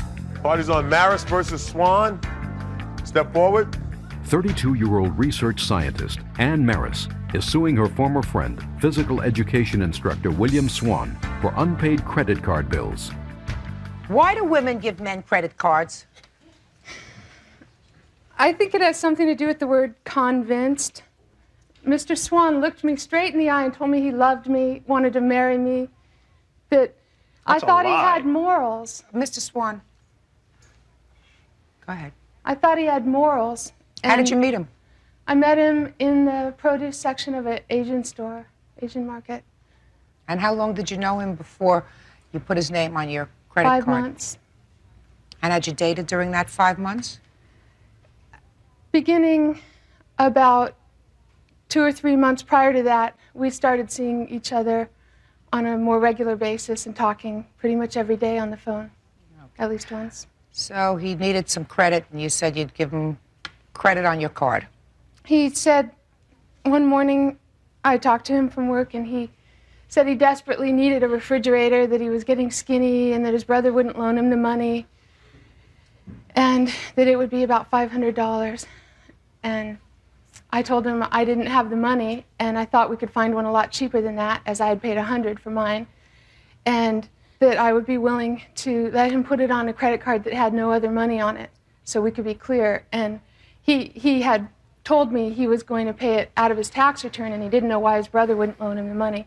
Okay. To make a long story short, because Mr. Swan is going to tell me what his defense is, he ran up bills on the credit card totaling $1,500. Yes. Is that correct? Yes. And he does not dispute that. No. Is that right, sir? That's correct. But this is your defense, that you had an agreement with her. And your agreement was that as long as you maintained the payments on the credit card, that she would keep it open. Absolutely. But that there came a point when you took out a significant amount of money. How much, $1,100? Yeah. And that after you took out that amount of money, she closed the credit card down. Yes. So your defense is that she breached the agreement Yes. by canceling the credit card, and therefore you do not owe her this money. That's what your defense is. Something to that effect. Judge Judy is ready to rule. Well, why don't you tell me what I got wrong? Well, Why don't you? not that I don't necessarily owe, but the fact that she breached our contract with reference to me keeping the payments paid that I shouldn't have to pay, because she cut it off basically out of spite because I wouldn't have sex with her. That's not true, of course. She begged me for sex, Your Honor. What is that? Literally. Mr. And Swan. I just, you know. Mr. Swan, you're not that attractive, sir. Thank you. What does this have to do about owing? She thought so. Order. Well, sometimes love is blind. Mr. Swan, you're not serious with me, are you? You're not trying to tell this to me with a straight face that you don't owe the money that you took out on her credit card because she breached the agreement when she cut off your credit. I never said I didn't owe it. you sure you said, as far as I'm concerned, she broke the agreement and I have no intention of giving her a dime? That's what I said. But That's what you said right here in your answer. Yeah, but I didn't say I didn't know. Good. You owe her $1,500 judgment for the plaintiff. That's right. Parties are excused. You may matter of Early versus Yates. Parties have been sworn in, Judge. You may be seated. Ma'am, have a seat, please. Ms. Early, your complaint alleges that you were hired by the defendants to babysit for their child. Beautiful baby. That's me. Look at that. Look at him. Okay. And that you did babysit for him for a week, and you were supposed to be paid $250. You were not paid. Correct. They have what they consider a very legitimate reason for not paying you. Tell me how you were hired by the defendants. How did they find you? I called an ad that was listed in the Union Tribune, the paper, and we set up an interview, and I went to their house, and they met me and talked with me for a while and hired me that night, and I started work, I believe it was 2 days after that night. Had you been working before? I've worked before, but no, I was not working at the time. Had you ever done childcare before? Yes. I've never been paid for it, but my mother is a foster mom for newborn babies. But you so I had grew up. Not done childcare before? No. Okay. And the agreed salary was $250 a week? No, it was $800 a month, but $50 was what they figured. And then I let them $50 was what they figured. And then I reminded them about $7 that I spent of my own money on grocery food. I went grocery shopping. But you did, in fact, stay with the baby for a week? I stayed for a week and 2 days. Okay, and when were you let go? I was let go a week later, after I had worked the whole following Monday through Friday. The following Saturday, I got a phone call and I was let go. From who made the phone call? Maxie. Following Saturday, I got a phone call and I was let go. From who made the phone call? Maxie. Can you tell me what that conversation was? She called to let me go and said that she had her reasons, that it was very difficult for her to leave the baby alone while she was working, and that she needed to have surgery done, and that she wasn't going to be going back to work. And I was kind of upset by it because I, was happy working there, and I really enjoyed working for them and for the little boy. I mean, he was adorable. And I asked, does it have anything to do with me? And I was told absolutely not, and that I should be a housekeeper, was the quote that she said, because she was very happy with the housework I did. I did a lot of housework. She asked me if I would like the check mailed to me or if I'd like to come pick it up, and I said I'd like to come pick it up. And they said that they had some errands to do and stuff, and to call them later that day. The check was not forthcoming, so I mean, I've read your statement, so I know that according to you, they kept promising that the check was in the mail. The check was never in the mail. Never. Ultimately, they told you they were not going to pay you. In the end, 3 weeks later. 3 weeks later, what did they tell you? After phone calls of being promised my money was coming, I said, can I come over and pick up a check? And they said, well, we need to talk. She explained to me that she didn't think I did the job I was supposed to do, and that I was sleeping in their house, that I was taking showers in their house. All this is very untrue, and that they had a videotape of me.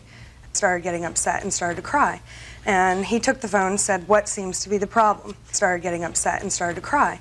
And he took the phone and said, what seems to be the problem? He talked with her. And Maxie proceeded to tell my boyfriend, Stefan, he talked with her. And Maxie proceeded to tell my boyfriend, Stefan, that I abused their baby, that, and then again that I was sleeping and showering and... Did you sleep in the house? No. Did you ever... I abused their baby, that, and then again that I was sleeping and showering and... Did you sleep in the house? No. Did you ever shower in the house? No. Okay. Now, you want to tell... So you were not paid? No. You want to tell me why? I'm glad. Sure, her accounts are fairly accurate. She did come to work, as she stated. We had an interview with both my husband, myself, and I. Actually, Your Honor, if I could submit some information for evidence, I'd appreciate what is it? That. We had a background check run on Miss Early. We've got 12 pages worth of, she's got quite a criminal history. We asked her whether or not she had a criminal background. She stated to us that she did not. One of the requirements of employment was that she be fingerprinted, and we let her. One of your requirements. Correct, and that was to be done within the first 3 days of employment, and she did. She never submitted the fingerprints. She did, however, and I have a copy of this. She submitted to us her driver's license, which is an alias name that she is using. She's got 12 pages worth of I have no other criminal names. background. She's a habitual felon. Much of her background is you didn't get that information until when? Actually, the Monday that she began, that she was alone with the child, we had gotten a report back from the investigators saying that the local check had cleared and that they didn't find anything on her, so we felt confident. And the Friday that we let her go, we got the out-of-state check, which was, we've got 12 pages worth of her history. I'll look at that in a moment. Okay. Judge Judy will continue in a moment. I've had no other aliases. I've had no other names. Not according to this, madam. Real cases, real people. Judge Judy. Leslie Early says Maxie and Tim Yates owe her for babysitting. The Yates claim that a secret videotape shows Leslie endangering their child. You indicate in your answer that you had, in fact, set up a babysitting surveillance video. Correct, yes. And when did you start this video process? We started that the Monday that she began by herself with the baby. And did you view the video that night? We did, yes. Was there anything untoward on the video that night? Well, on that evening, there were some things that we were slightly concerned about, but we thought that we could speak with her and without really letting her know, because why give it away and get a true effect of what she was doing. So there was nothing on the video on Monday not that so much suggested on to you Monday. that you should immediately terminate her? That's correct, Your Honor. Now, on Tuesday, did you view the video? On Tuesday, my husband had come home early. The answer is either yes or no. Yes, yes, in person and on the video. Was there anything on the video on Tuesday that suggested that you had to terminate her employment on Tuesday? We thought that we could speak with her and work through it. Miss Early. In retrospect, why don't you I'm have sorry. a seat with the baby, sir? I'm sorry, Your Honor. In retrospect, I think I should have let her go on Tuesday. Mr. Yates? Yes. He's absolutely adorable. Right. I cannot order him to be quiet. So if he wants to play, if he wants to, you can take him outside, sir. Miss Yates, you sound like a very intelligent person. If there was anything on that video that suggested to you that your child was in danger, you would not have gone to work on Tuesday or Wednesday. If you went to work concerns. There were concerns. Concerns is different. Because this is a question of paying her for the week, even though you terminated her. So I'm trying to find the point in time. It's not Monday, and it wasn't Tuesday. It was Wednesday. All right. What happened on Wednesday? On Wednesday, she had left the baby on the couch. He was at the point of sitting up and rolling over. She had left the room for a good 20 minutes. At that time, the baby was sitting up, rolling over, and going back and forth on the edge of the couch. My husband and I were watching this tape at the end of the day and just waiting for him to fall. Fortunately, he did not. So this was on Wednesday? That was on Wednesday. Did you go to work on Thursday? I did, ma'am. I was trying to maintain my job, yes. Miss Yates? I did. You went to work on Thursday. Correct. And you left Miss Early with the baby on Thursday. I had asked neighbors to stop in on her. And nobody did. Miss Yates? You went to work on Thursday? I went to work on Thursday and Friday. And you went to work on Friday. Yes. So, despite the fact that you saw things that were of concern to you on the tape, you still left your child alone with her. 5 days. I regret having done it, but yes, I did. And so, Your Honor, every day I was very concerned and asked how everything was, Miss Early. And I was Miss Early, always she's told entitled to everything hire was fine. you, and she's entitled to fire you. Sure, I understand all that. Good. So, that doesn't mean you don't have to pay her. Can I see the background check, please? Please. And there's a copy of her driver's license that she submitted. She's got a fake Social Security number that she submitted to us. The driver's license is with her fake AKA. Who are you? You keep wanting to stand up. Who are you? I am presently, she watches my daughter. She's watched my daughter for some time now. I don't believe when they said that they asked her and she said nothing, because I asked her and she told me that she had done some things when she was younger What do you mean she told you she did some things when she was younger? What does that mean? She did some things when she was younger, living with her parents, that, you know, she went to court for. And did you check on it? No, I did not. I talked to her mother. What do you mean you didn't check on it after she told you that? I spoke to her mother in Florida. I told her everything, so, you know, I wasn't holding back. And how old is the child that she babysits for you? My daughter's 5. Okay. What is your name? Valerie. Valerie what? McElroy. Miss McElroy, all I can tell you is this. If I had a young child that I was leaving alone with someone, and if that person said to me, I do in fact have a criminal history. That has nothing to do with children. Yes. I would certainly do more than call her mother to find out what it was. Well, I explained to her everything, that it was. You're good at and I explaining. was 18 years old, and it was, I don't regret what happened to me then. It was a wonderful learning experience. Miss Early, you're not following what I'm saying. You're being defensive. What I'm saying to this parent of a young child is more prudent behavior, madam, would suggest to me that instead of calling her mother to find out what it was all about, you do your own background check to make sure that you have all the information. If you're leaving your most treasured possession with a stranger, then you do an independent background check. Do you understand? Yes. All right, so what you did was not enough. I mean, these things, I'm looking at the profile, and I see it is really true that that the most recent arrest that you have was back in 1991, correct?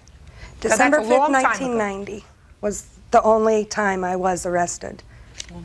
December 5th, 1990, yes. And I've had no other aliases. I've had no other names. I've never had a married name. I've had that name all my life. And I have been arrested December 5th, 1990.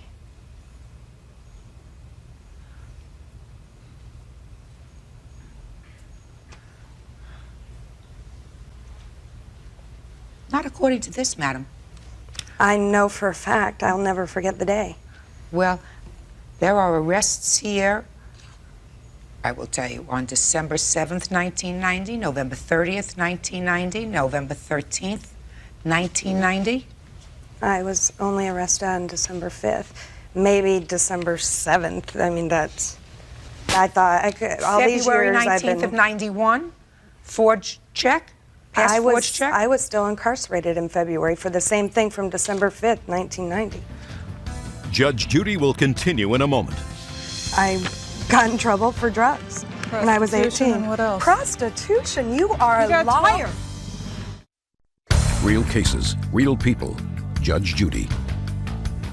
Professional babysitter Leslie Early wants to be paid for her services.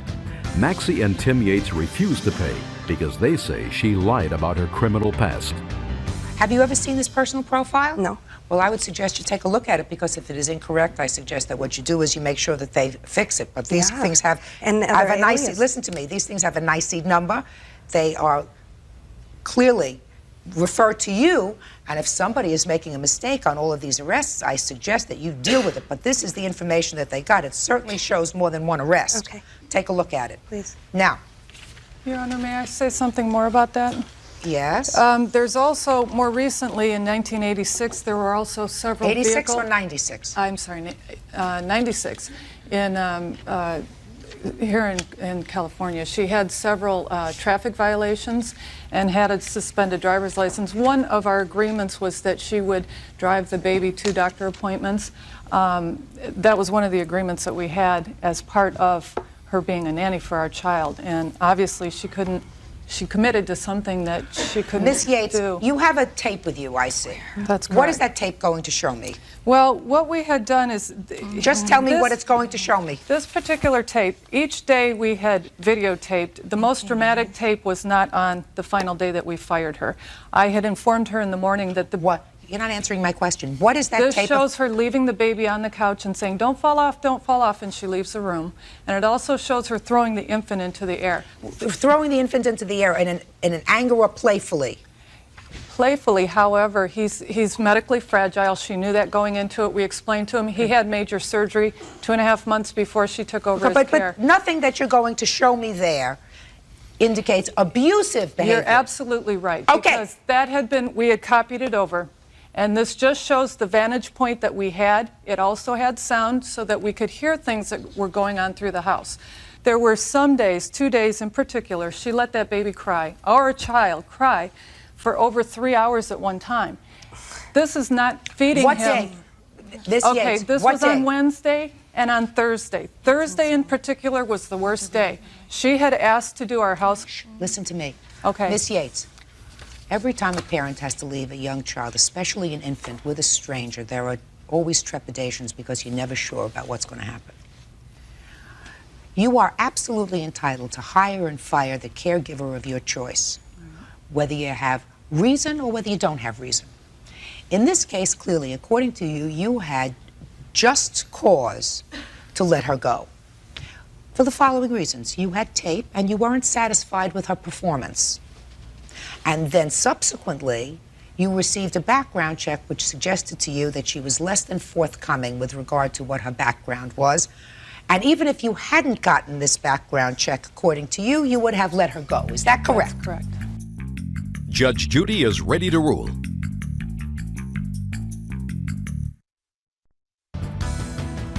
However, Mrs. Yates, you did allow her to remain in your employ, and you went to work Tuesday after you saw the tape, Wednesday after you saw the tape, Thursday after you saw the tape, and Friday after you saw the tape. You went to work, and I assume you don't work for nothing, so you got paid, right?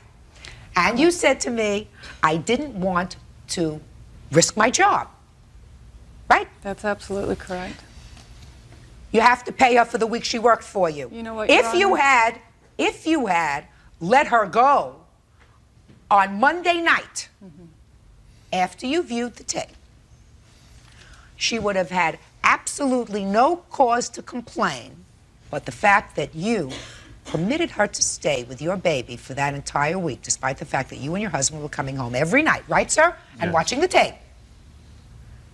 It is unreasonable for you now to withhold her salary. Judgment is for the plaintiff in the amount of $250. Did she, in fact, buy food for you and lay out $7? Yes, but we had agreed at $700 a month. She had miscalculated. She said $250 a week. It was actually $175 a week. She called me to tell me that the amount was $250 on the phone. I didn't come up with that amount. I'm awarding you $257. That's fine. Great. I want to say something to you. Look at me. When you have a young child, you're supposed to be very cautious. And I'm not suggesting that Miss Early is not a good caretaker for children. I am not making that judgment here today. All I'm saying today in today's case is these people utilized her services for a week and they have to pay her. What I'm saying to you is you may be perfectly satisfied with her as a caregiver for your 5-year-old. You have to be more prudent in the process that you use for selecting a person. You're a parent, and your primary responsibility has to be to your child. So whether it's this lady or some other lady in the future who's going to take care of your baby, do your own background check. You don't call her mother to find out if she's a nice person. I assume that you have somebody else taking care of your baby now? My husband and I are taking care of him. We alternate. That baby is absolutely delicious, Thank you. so it may be worthwhile. Thank Good you, luck. Your Honor. Thank you. That baby is absolutely delicious, Thank you. so it may be worthwhile. Thank Good you, luck. Your Honor. Thank you. Parties are excused. You may step out. May I get a copy of this? Yeah, we'll get you a copy. Okay. Judge Judy will continue in a moment. And on the next Judge Judy. Number 414 on the calendar in the matter of Ingebretson versus Beaver. Parties have been sworn in, Judge. You may be seated. Have a seat, ma'am. Mrs. Ingebretson, according to your complaint, you and your husband met the defendant when he was a waiter in a restaurant that you frequented. Is that right? That is correct, Your Honor. And over a period of time, you and your husband made loans to him. In what amount? Amount of $800, Your Honor. Is that what you're suing for? I'm suing for $1,500, Your Honor. Well, that's the first thing I didn't understand. If you loaned him $800, why are you suing him for $1,500? Punitive damages. What's punitive damages? For all the stress that he has caused my husband. Everybody's got stress. I have stress. Byrd has stress. Everybody has stress. So you loaned him $800. Let's stick to the $800. Why did you make loans to him in the amount of $800? We trusted him as a friend. Well, how did you become friends? He was serving you pasta. How did you become friends? We met him through a restaurant in Santa Ana, and we kept going back because we liked the service that he gave us, and we felt, you know, we could trust him, and we wanted to be friends. So tell me, you made a series, according to you, of 3 loans to him. Correct. Tell me about the loans. On the first loan, he had called my husband and asked if he can borrow some money. And my husband called me, and we discussed it, and I said, yes, go ahead. And so then I gave my husband my credit card number, and we, you know, wired through a Western Union some money to Mr. Beaver. So how much did you wire him this time? $200 plus then the $40 for the wire fee. Oh, okay. And tell me about the second loan. Second loan was for $300. He approached us again saying that his car was going to be repossessed because he didn't have the car payment. And so we basically gave him my money and, you know, loaned it to him. So that's $300. The most interesting one, according to your complaint, is this final loan that you made to him. Tell me about that. He called us and said, you know, he was being threatened by a loan shark, and his family was being threatened by a loan shark because he had not paid this loan shark back. So we drove all the way down to Newport Beach at a Del Taco, and Mr. Beaver met us there. Well, how much was this loan to the alleged loan sharks? $300. And those are the 3 loans? That's correct. Did you ask him back for the money? We have letters stating we've asked him back, and he said he would pay us when he gets paid, and he has still not paid us back. Do you have any letter from him acknowledging the loans? No. We just felt we could trust. We did. Well, let me see your letters. The last page is the last demand letter we wrote to him and delivered it, hand-delivered to Stater Brothers.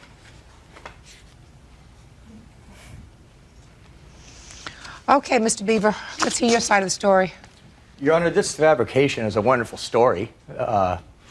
It's not exactly at all the way things took place. Joe and Michelle came in as customers. They were turned over to me by another waitress because she didn't feel that she wanted to wait on them. I set about giving them the best service I could, and of course they enjoyed the service and came back repeatedly. During the course of the 1.5 years that I waited on them, they began to tip me quite graciously. They exorbitant amounts. Often he would not only tip me on the credit card, he would palm me a check or some money on the side saying, this isn't just for, this is just for you. This isn't for your waiter or for your busboy. This amount is just for you. I would arrive at work, gift baskets of balloons and candy and cakes and cookies would arrive. Some of the things I have here, an electronic organizer, a Swatch Olympic collector's watch. When they went to Vegas, they brought me back gifts. I was always very appreciative of all these gifts, but that's exactly what they were, gifts to me. They were for my service to them. Can I show you this here, Your Honor? I don't know what it is. Tell me what it is first before you... An umbrella. An umbrella. I know what an umbrella looks like. Okay. This arrived in the mail one day. It's... you know, just even at my house, gifts would arrive and things We're like not that. talking about a Swatch watch, and we're not talking about a pocket organizer. She's not suing for that. And Right, we're not exactly. talking about an umbrella. We're talking about 3 separate cash loans, cash amounts of money that were transferred to you, the last one of which was for $300 when they said they met you at a Taco Bell. Our fabrications. The only time I ever asked to borrow some money from them, I expressed that I did have some car repair to do. I did mention this to them. They both offered to loan it to me, as they had repeatedly said, if you ever need any help with rides or anything like that. In showing friendship, they did say, feel free to ask us. I denied it at the time, said, no, don't worry about it. The next day I did call Mr. Engelbretson up. I said, sir, you know, can I go ahead and borrow $200 from you? And he said, so certainly. I called him back to verify the receiving of the money. That is true. And at that time, he told me that is a gift from Michelle and I. I said, no, I feel that's too much to ask. I want to go ahead and pay you back on this, my next payday. No, that's a gift from Michelle and I. Don't you worry about it. That's his exact words. One evening, they called me up. They said, why don't we take you out for a beer and a game of pool? I expressed that I didn't feel I wanted to go out without my girlfriend, Sam. They went ahead and said, they said, well, go ahead and bring her along, too. Right from the get-go, when she and Mrs. Engelbretson met, she began to give her just looks like you wouldn't believe. She didn't like her. She was rude to her throughout the evening. I left early. We both left early from the event, feeling very uncomfortable. Went home, I called them up, and I expressed to them if they wanted to talk to me next time, I was on my way to some place. Why don't they meet me there? I went and I sat down and I talked with them. I expressed that our friendship had ended because of the way they had treated Sam. Did that conversation ever take place? That is incorrect, Your Honor. I didn't like the way she treated Mr. Beaver. Judge Judy continues in a moment. You think she's got a thing for you, Mr. Beaver? Is that what you're trying to tell me? Yes, Your Honor. You think that Mr. Engelbretson had a thing for you, too? And later today, You didn't feel comfortable, but you let her write it anyway. Yes, because I told her if she wanted to write it, she had to write it at her own risk. Did those words ever pass his lips? No, of course not. real cases, real people. Judge Judy. Michelle Ingebretson says waiter Steve Beaver took advantage of her and her husband by not repaying loans. Steve says he was their favorite waiter and they always gave him gifts. Did you meet with him at a restaurant in a public place where he said to you, I don't think we should be friends anymore? No. I don't think, because I don't like the way you treated Sam. No. Yeah, that doesn't sound logical to me. Why would you have to meet We somebody met to because tell I them was that? on my way someplace, Your Honor, and I told them, and that was our meeting at the Del Taco that she refers to. I did not ask to borrow any money. That was our meeting there. At that time, also, they once again tried to get me to go to work for them, kept trying to get Sam out of the picture, and being naive. Mr. Beaver. Being naive. Common sense. Well, I'm not naive, sir. Common sense does not suggest to me that one person would have to meet to discuss the fact with really virtual strangers that they don't want to be their friend anymore. That could be either accomplished by not taking their telephone calls or with some conversation on the phone. Not a Not really, Your sit-down. Honor. Not in this case. Not in this case. And we were by this time now. You have to remember, this is a year and a half of her coming in and me waiting on them. At this time, it had become a friendship. I think if you'll even question Sam as to there was something more wanted out of this relationship, like for the day that she appeared in the parking lot of where I worked and said, you know, I broke up with Joe now. Why don't you call me someday and we can do lunch? Or how she's now employed by the restaurant shop around the corner from where I work. All of a sudden, she works there right now because I'm working right here. So you think she's got a thing for you, Mr. Beaver? Just a second. You think she's got a thing for you, Mr. Beaver? Is that what you're trying to tell me? Yes, Your Honor. You think that Mr. Engelbretson had a thing for you, too? Well, you know, Your Honor, there's a lot of kinky things that go on in this world. Now that looking back on it, I think there could have been something there. You talked faster than the last guy I bought a used car from, Mr. Beaver. Sorry, Your Honor. You owe her $840. It's my determination that she's telling me the absolute truth, that she and her husband made these loans to you over a period of time, none of which you paid back. I think you're doing a lot of fast talking, Mr. Beaver. I don't know what you needed the money for. They gave me a CD stereo player. They gave me clothing. They gave me CDs. They gave me gift certificates. Do I pay them back for all this, too? As a waiter, I accept gratuities. They're not suing you for that, Mr. Beaver. They're not suing you for all the gifts they gave you. Let me tell you why you're whacked up. Because if what you're telling me, sir, is that you thought that there was something strange in all this, not when to the somebody, baloney! Not to the If you're a waiter and somebody is palming you checks, in addition to leaving you money on the tip, I could see somebody saying, you gave me really extra special service, here's $5. No, Your Honor. Extra. It wasn't like that at all. They gave me more than $5. No, just a minute. How much more than $5, Mr. Beaver? They've given me $100 checks as gratuities. Okay. So, if somebody is giving you $100 checks and you don't think that they have an ulterior motive involved, right? And then you take that money. No, I don't. I didn't. You just think that you are a terrific waiter. That's right. Can I have my witness speak, Your Honor? Here's somebody who tried to tell me all the way along. Sam told me, she said, something's going on here more than it meets the eye. Mr. Beaver, I'm not interested in Sam. I'm interested in you, sir. I'm interested in you. Right. Because if your girlfriend is telling you there's something fishy going on here because they're giving you $100 checks in your hand for serving them a bowl of linguine, then what I'm telling you, more sir, than a bowl of linguine. whatever it was, and you said to yourself, listen, they're giving it to me. No. What am I supposed to do? I'm just going to give it back? I never heard you say, sir, that you took the checks and returned them, or that you took the cash and returned it, right? You never did that. I never took gratuities because gratuities are what I work for as a waiter. I don't work for free, and when someone hands me something, tells me thank you for the service tonight, we really enjoyed ourselves. You give us wonderful service. That's my job. And here's an extra $100. That's right. Good. Judgment for the plaintiff for the amount of $840. That's all. Thank you, Your Honor. Parties are excused. You may step out. They're sick. Both her and her husband are sick. You don't get $100 gift basket. She's lying through her teeth because this is the only way she can get close enough to him. They're sick. Both her and her husband are sick. You don't get $100 gift baskets. You don't get stereos. You don't get this and that. He said there was something wrong with me. He thought I was jealous. And I'm jealous of this? Look at her. All of a sudden, a sandwich shop opens right next door, and she's got a job right there.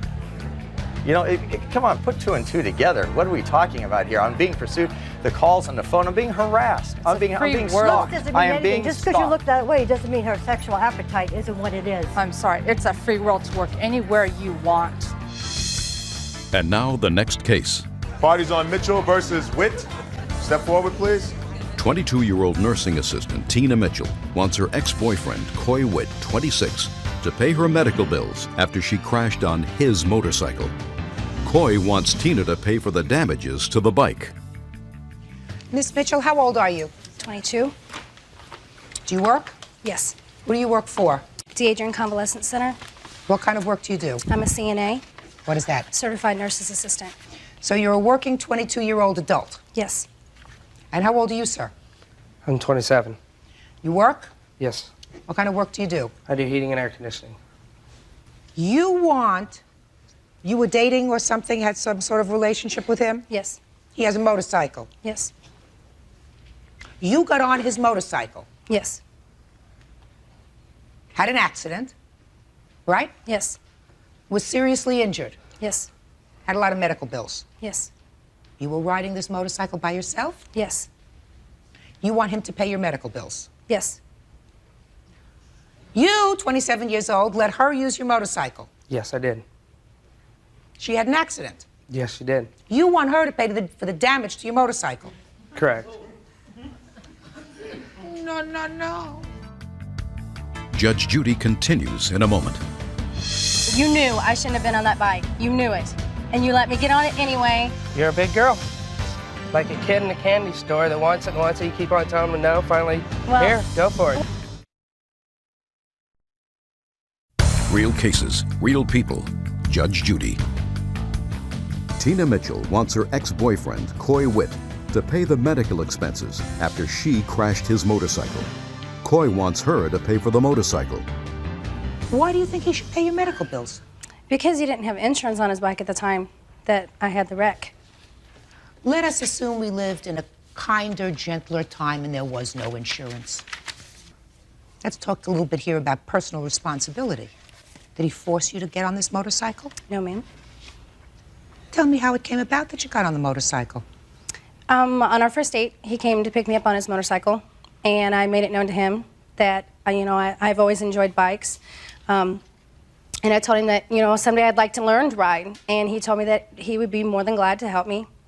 And he did a couple times, show me basically what to do. Never really took me out on it, just showed me what to do. On June 2nd, he let me take it out by myself. What do you mean he let you? Well, I asked him if I could take his bike, and he said yes. You, 22 years, could take out his motorcycle by yourself? Yes. Continue. You could take out his motorcycle by yourself? Yes. Continue.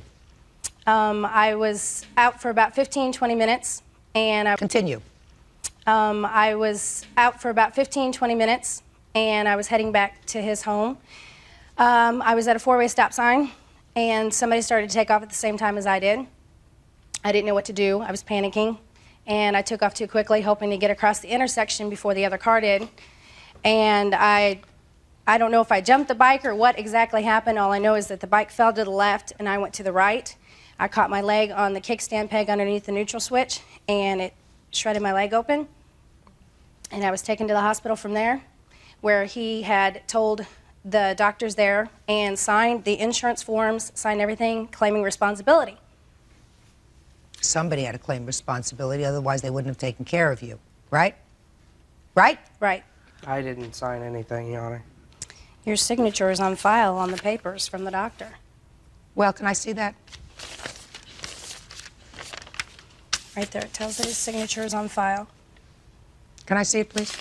I'd like to see them too, Your Honor, to see if that's my signature, if so. Let me see. Let me just see. Could you? It says it's typed in, signature on file. Right, that was from... It's typed in. Hey, get out of here. Oh. Now, Mr. Witt. Yes. Why don't you tell me why you think she should pay for the damage to the bicycle that you let her ride? Well, I let her ride the bike, and basically I told her if she wanted to ride it, she had to ride it at her own risk. No, just a minute.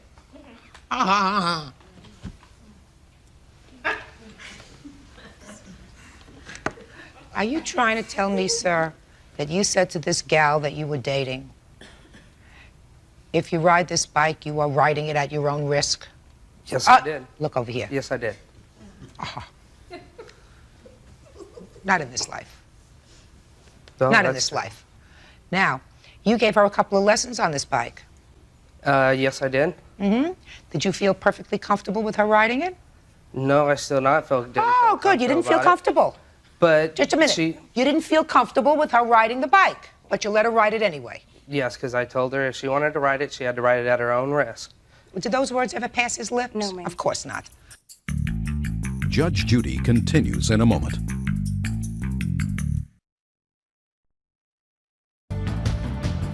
All right, Miss Mitchell, you rode the bike. That's a very foolish thing to do unless you're really thoroughly acquainted with this big thing. I understand it's a big bike, according to both your papers, you know, with no metal around you. Whenever I drive, I like to drive in something with a lot of metal around me. The bigger, the better. So, you were foolish. Cost you $3,000. You, sir, your motorcycle was damaged in the amount, according to you, of $4,800? Yes, ma'am. Next time you don't let somebody ride your bike that you're not particularly comfortable with, your petition is dismissed, your counterclaim is dismissed. That's it, sir. Well, she said she was going to pay for the damages. Well, I want to tell you something. Mr. Witt, if you are in possession of a vehicle like a motorcycle, which is really a dangerous instrument in the hands of somebody that doesn't know how to use it properly, and you allow them to use it, you assume the risk that if they hurt themselves or damage your bike, you may be responsible. In this case, I find that she was an adult and she assumed the risk of her own injuries. It's fine. Right? But you, sir, are assuming the $4,800 loss or damage to your bicycle because you both acted like idiots. That's all. Yeah. Parties are excused. You may step out. You want a calendar in the matter of Haskett versus Woolfolk. Parties have been sworn in, Judge. You may be seated. Ladies, have seats. All right, Mr. and Mrs. Haskett, you are alleging that the defendant, who I assume is a neighbor of yours, has defamed you by sending out a series of letters about you to neighbors and one to an employer. Do you have copies of those letters? I certainly do. May I see them, please?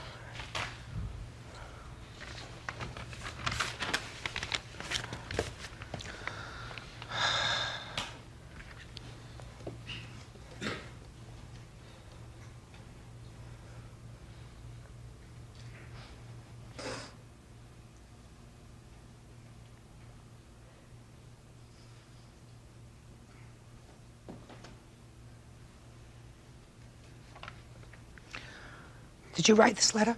Yes, I did, Your Honor. And who did you circulate it to? Only to the tenants in the park and the people that CC'd on there.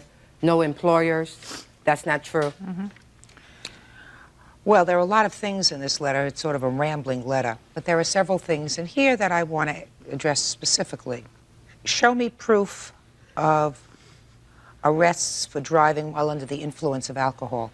I can't show you proof of that. It's something that she... No, did she... Just a second. Did you About have that? any written proof that she or her husband have arrests... I didn't say her husband. I said she specifically. She has arrests for driving under the influence. No, this was something that she told me She specifically. has arrests for driving under the influence. No, this was something that she told me. If it's a lie, she told it. Did you ever tell her that you were arrested for Yes, driving? sir, I did. Why did you tell her that? Okay, because... Was it true? Why did you tell her that? Okay, because... Was it true? Yeah, it's true. Okay. But that's my business. Just a second. Loss of custody of her child.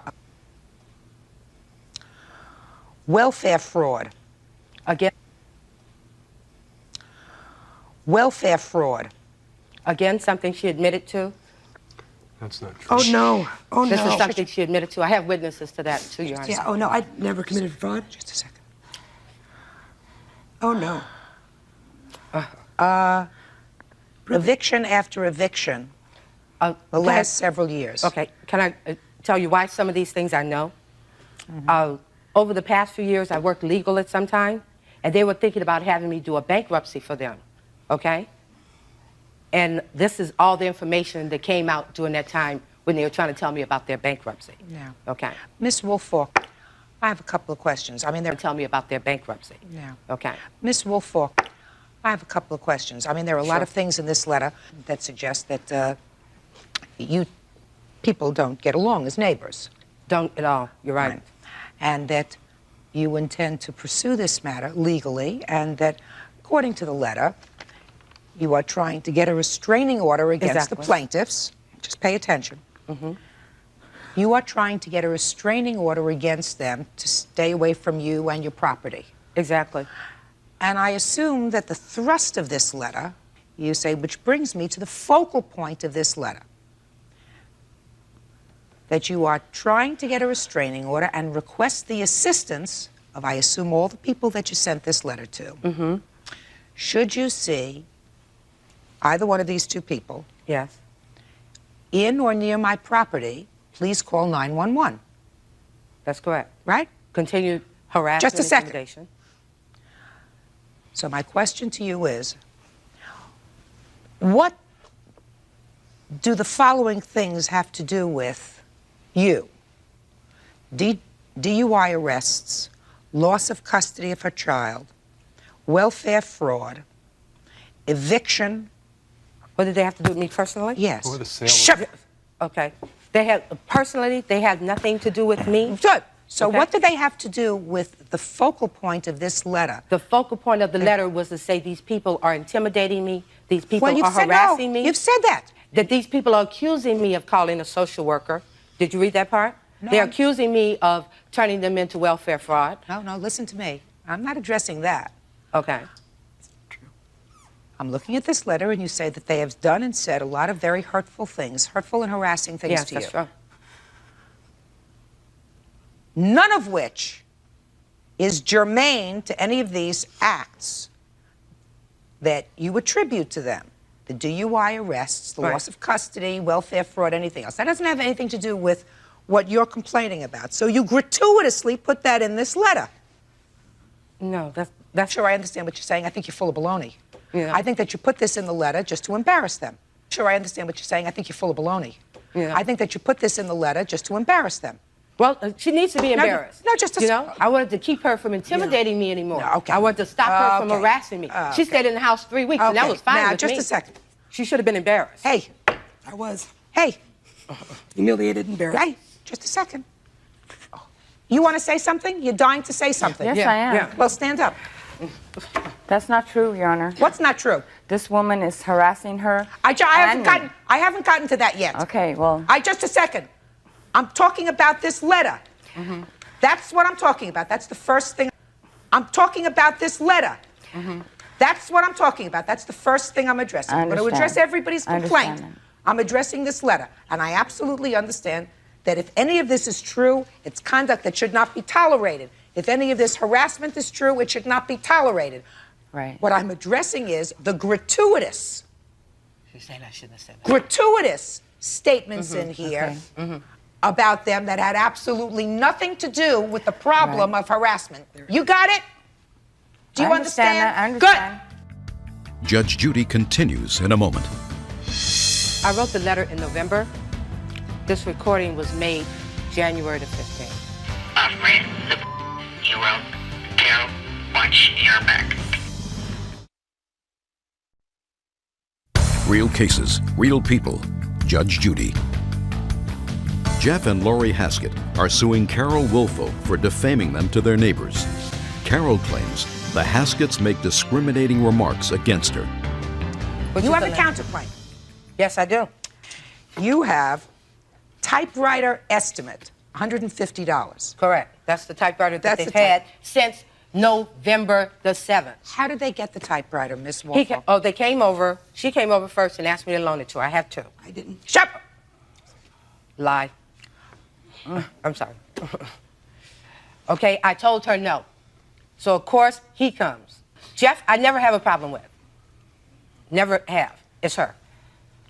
Jeff asked. I said, Jeff, how long you want to use it? A week? Fine. Time went by. Jeff, you going to bring it back? Yeah, I'll bring it back. Didn't show up. Didn't show up. When is he going to bring the typewriter back? When they feel like it. This was her. This is when she came to my house, knocked on my door, cussed me out, told me she was not giving me the typewriter back. I was all these slanderous things. She scratched my car with her keys and then ran home with her daughter. Okay, now let me stop you right there. Okay? Okay, let me stop you right there. I assume, Miss Woolfolk, from what you say, there was a time when you had a reasonable relationship enough with these people so that you just listen. Okay. You had a reasonable enough relationship with them or with him. With him, yeah. To lend him your property, a piece of valuable property. Exactly. What happened? How can I put this delicate? It's not him, okay? If it was him, I would have got the typewriter back. It's been gone since November 7th. This is January. Okay, but is that what caused the problem, the typewriter? Yeah, that was her. She wouldn't return it. Just a second. Is that what caused the problem, the typewriter? Yeah, right. Okay. She cussed me out over typewriter. Okay. Now, would you please take the typewriter from that side and put it on that side? No, you leave it over there. I don't want it back. I replaced it since November because it's something I used. Let me see the receipt for the replacement. They've had it since November. I used it to do like evictions and things like that. You have 3 typewriters. Shh. Hey. You don't know what I have. Hey. This is an estimate of repairs. Yeah, because I bought a used dated one. Dated 1/28/97. I wouldn't have got that today. Yes. You got it today? Yeah, I got it today. Return the typewriter to her. Just a second. Let us move on. Let us move on. Loss of wages, $1,800. And you say you loss of wages for what, Ms. Because they took me to court for this frivolous lawsuit. Which frivolous lawsuit? This one that we have here. This one here where it all started over typewriter where they could have returned it, you know, and the thing would have been gone away. This walking down the driveway calling me all these MF, you know, I don't have to take that. Who's they? Who's you know, they? Her, not they. Not her. trash. Her specifically. Okay. Her specifically. Just Call me white trash. And then, wait a second. Miss Haskett, did you ever say those words? No. No, I didn't. No. Well, you were, just a second. You were going to say to me, no, I never said them in front of my daughter. That's what you were going to say, right? Right. Just a second. White trash. That's what she called me, white trash. My kid heard it, too. That's not. All they do is pick on my kid. That's not my style. She can't even play outside because of you guys. Because you go out and you call Can me you ask both me, names. Miss Haskett, I want you to answer a question for me, madam. Why didn't you return the typewriter? No! Not you. Because we paid her $20 to do a bankruptcy in January of the year before. Just a second. Okay. You paid her $20 in January of... You paid her $20 in January of 19... You paid her $20 in January of 1997 to do a bankruptcy for you. Slowly. And then what happened? She never did it. So, she never did the bankruptcy for you for $20. Hey! I'm sorry. I want you to be quiet. I'm quiet.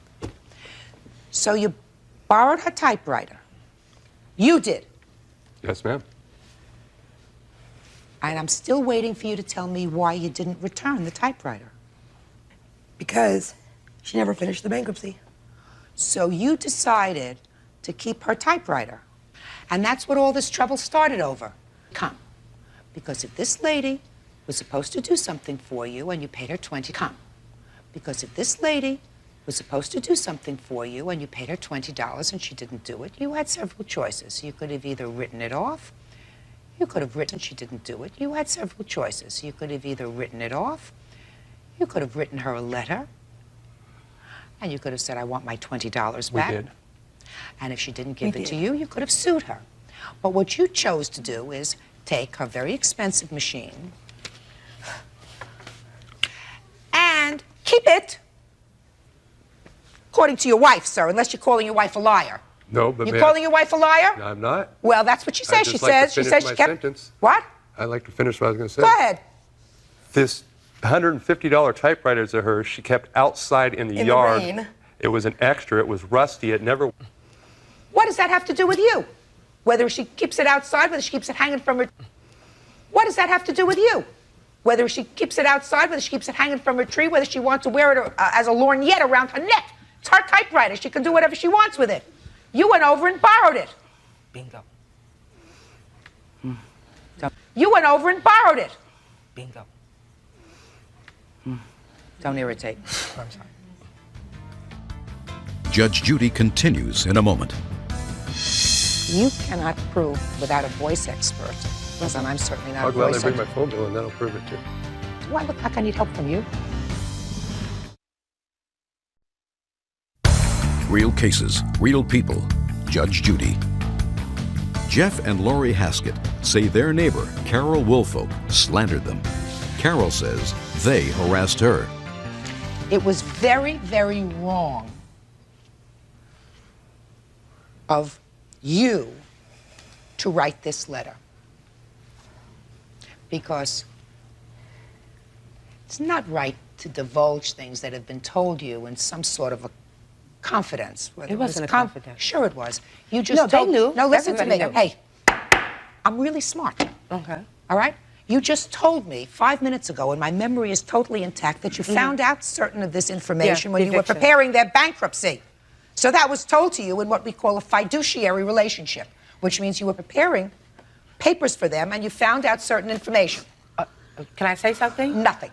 You have to acknowledge that it was the wrong thing to do to put that thing in this letter. When you're angry, maybe sometimes you do wrong things. That's Okay. right. So you were angry. Okay. do. Yeah.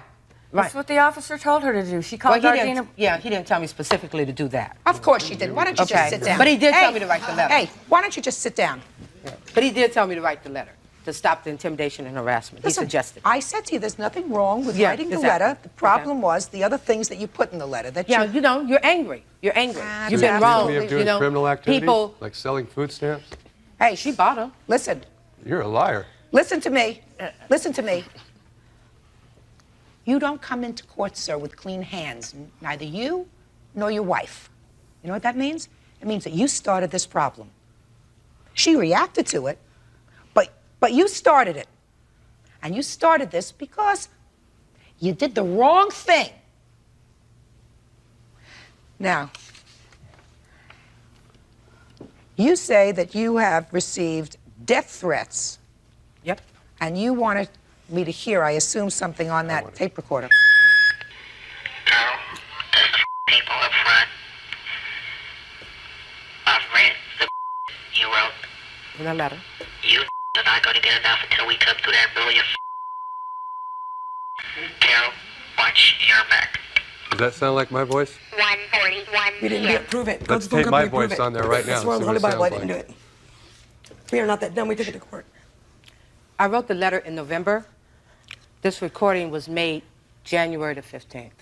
Doesn't matter, man. Which means everyone in the park had a copy of that letter and had gone on, like about the typewriter. Actually, Your Honor, I forgot about it. They could have kept it. I had another one that I was using. Life goes on. Miss Woolfolk, I am presented with a really serious problem in this case. Each of you is suing the other for $5,000. You cannot prove without a voice expert, because I'm certainly not I'll a gladly voice bring my expert. phone bill and that'll prove it too. You could have called for Watch more. just a second. Do I look like I need help from you? Sorry. You cannot prove without a voice expert That's true. that this recording, as disgusting as it is Yeah. made by anybody standing on that side of the table. I cannot prove that, you're Right? So what I have here is a situation where these people started a problem. They started a problem by taking your property and not returning it. Clearly wrong. I absolutely believe, because she says it, that she called you vicious names, she says, in front of her daughter. So that makes it okay. Oh Hey. that's not true. I'm sorry. Could you speak, please? Just That a is second. not true. Is that true, Kara? That is not true. Just a second. That is not true. You're not even listening. I am. What I don't. That's not true. What's you mean? That is not true. I told you to sit down. Yeah, well, I'm just. I told you to that's not true. sit down. Do you understand That's what I not said? Because true. this lady is not wrapped too tight Yeah. because she doesn't understand Yeah, what I'm I not said. wrapped too tight. That's not true. Put her out. Ma'am, step out. No, this way. I don't care. Judge Judy continues in a moment.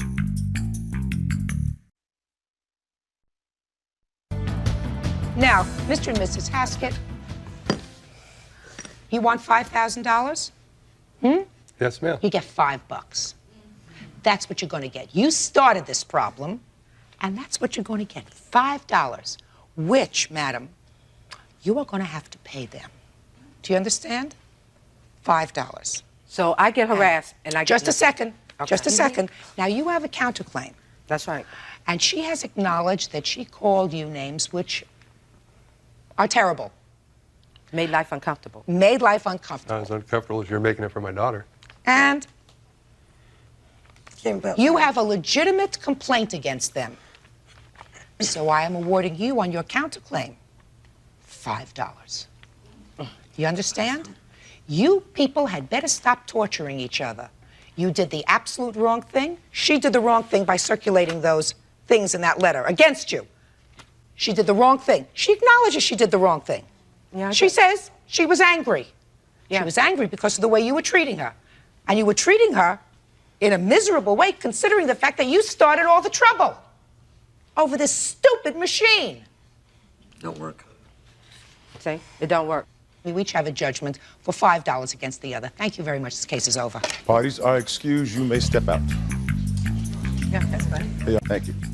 Judge, this is number 388 on the calendar in the matter of Harkness versus Cutler. Parties have been sworn in. Judge, you may be seated. Sir, proceed, please. Former friends Correct. fight over money. Not correct. Unfortunately. Well, that's why we're here, sir, because this is Correct. a dispute over money. Correct. According to you, Mr. Harkness, you lent Mr. Cutler $3,000. Yes, that is correct. Mr. Cutler says it was a gift. Correct. So why don't you tell me, sir, how did this loan come about? Well, in the beginning of 1995, Stephen was living in a house. He was renting a room. He couldn't live at home. His father, they kicked him out of the house, and he couldn't live at home.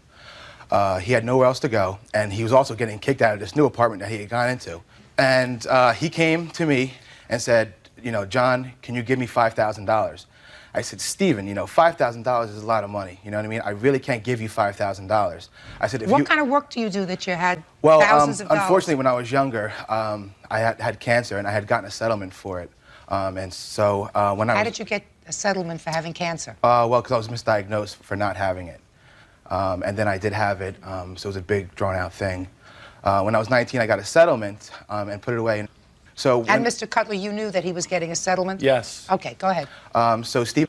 So And Mr. Cutler, you knew that he was getting a settlement? Yes. Okay, go ahead. So Stephen came to me, like I said, asked me if I can give him $5,000. He didn't say lend. And I said, Stephen, I can't give you $5,000. I can let you borrow $3,000. He said, oh, come on, you can give me $5,000. You got the money. I said, Stephen, it's not about if I have the money. I can't afford it. You know, I was going to school. I put myself through college. And that was even before I got the settlement. So I've been working hard my whole life to save my own money.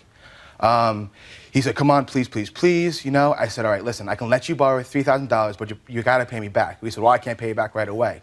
I said, Stephen, I know you don't have money. If it takes you a year to pay me back. He said, well, I can't pay you back right away. I said, Stephen, I know you don't have money. If it takes you a year to pay me back, just pay me, you know, in drips and drabs, whatever you can, you know.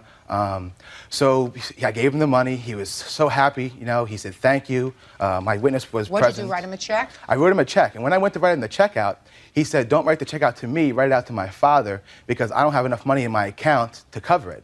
Well, I said, that, you know, seems pretty sensible. He was asking me for the money, so obviously he didn't have money to cover it. And he said, I need the money right away because I have to put it down on a new apartment.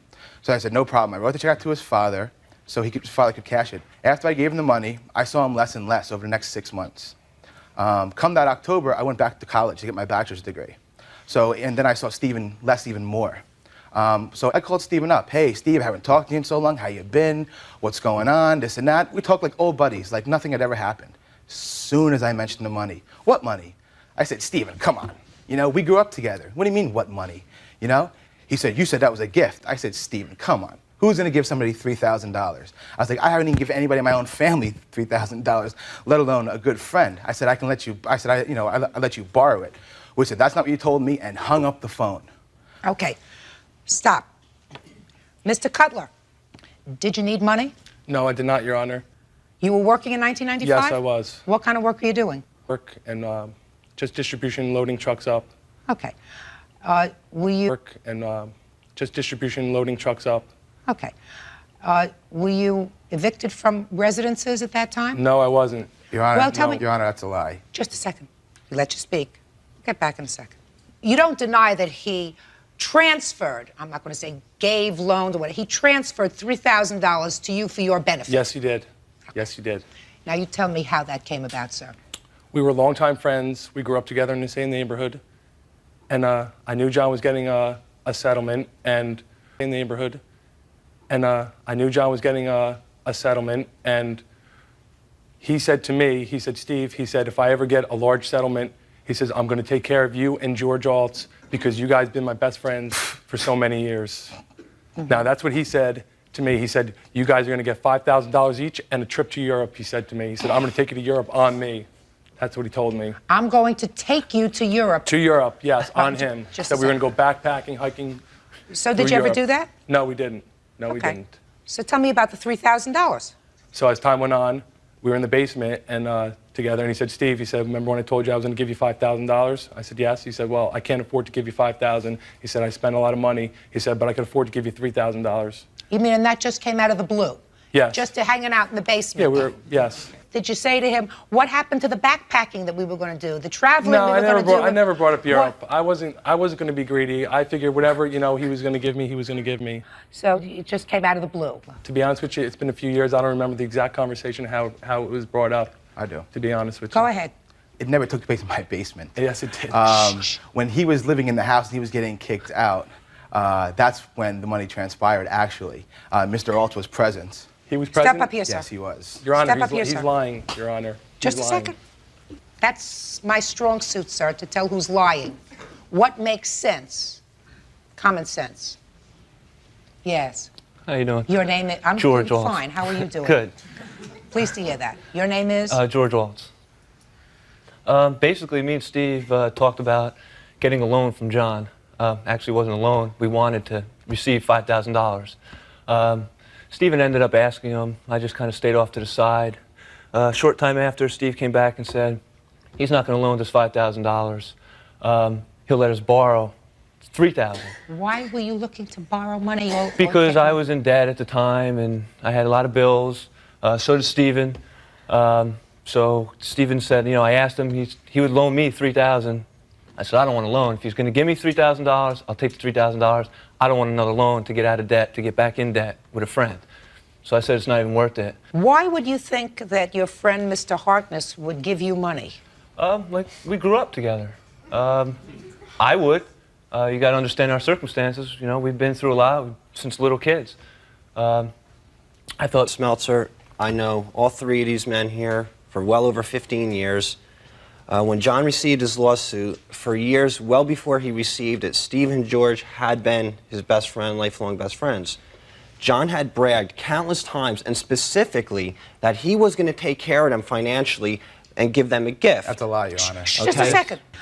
Were you present, sir, when you heard any discussion about... Were you present, sir, when you heard any discussion about $5,000 on a trip Yes, to I Europe. was, many times. He made a lot of promises to a lot of people, not just Steve and George. I mean, he bragged that he was going to take care of a lot of people in many different ways. Shh. And Just a minute, a lot of people do that. Yes, they do. A lot of Absolutely people they do that. But you got to consider the fact when best friends of this nature, they're considered like family. They grew up all their lives. It's more like family. It's like if I came into $1 million tomorrow, I'd have no problem giving Steve $5,000. Friends with him no more because he had a swelled head and I couldn't deal with him no more. And later today, You're going to give a box of ashes to your children and say, here, hold your grandmother? real cases, real people. Judge Judy. John Harkness wants his former best friend, Stephen Cutler, to give him back the $3,000 he loaned him. Stephen claims the money was a gift. What you, Mr. Cutler, is... Stephen claims the money was a gift. What you, Mr. Cutler, is suing for is on a contract. You say that there was a contract, and your contract with him was that he was going to give you a gift, right? Correct. A contract requires, in the law, something called consideration. There has to be something that you give to him and something that he gives to you in order for it to be enforceable. Otherwise, it's just puffing. I'm going to take care of all of my friends. Now, there's a certain amount of common sense that suggests to me that you are having certain problems in 1995.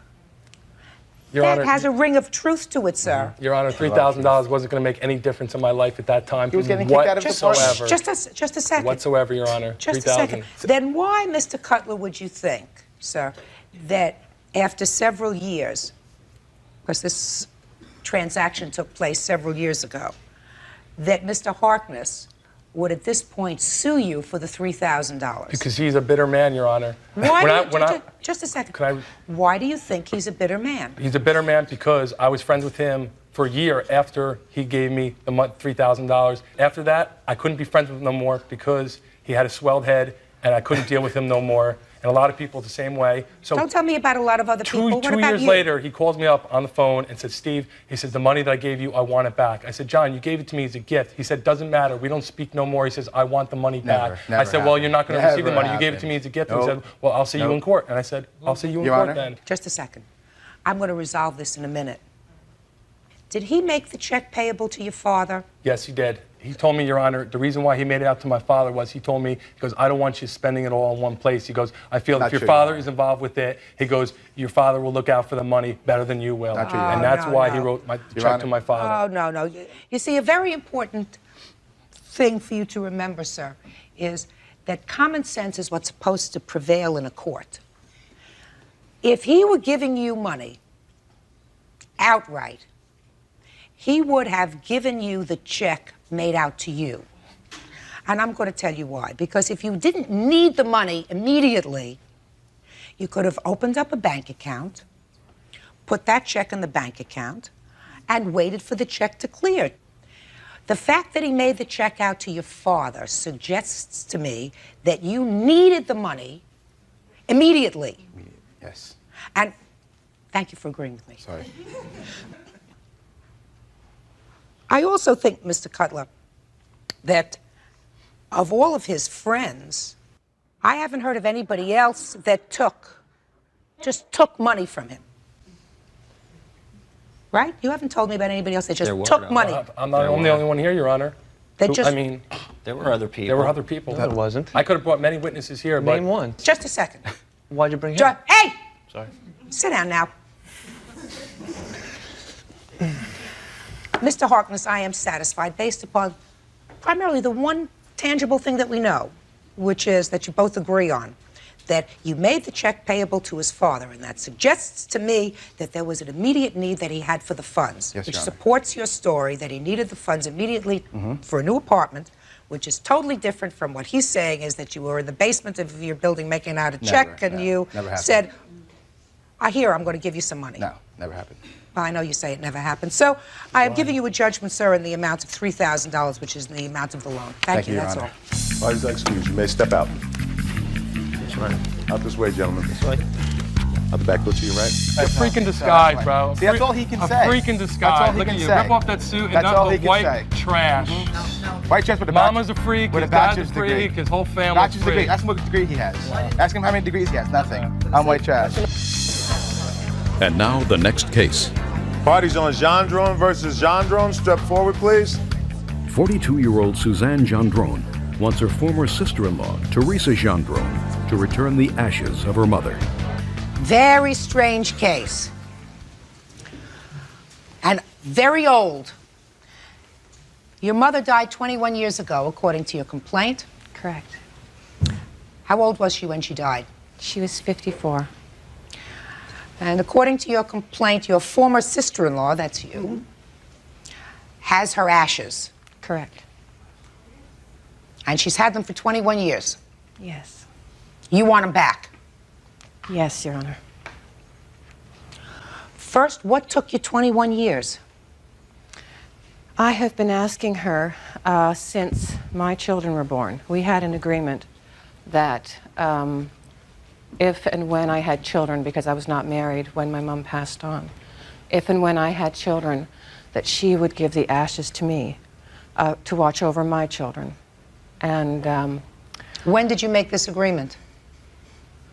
This was the year after my mother died, and we had agreed to that.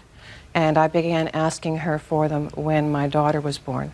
My daughter, Sarah Louise, she's named after my mom. And I have not been successful in getting them from her since then. And we need her very much.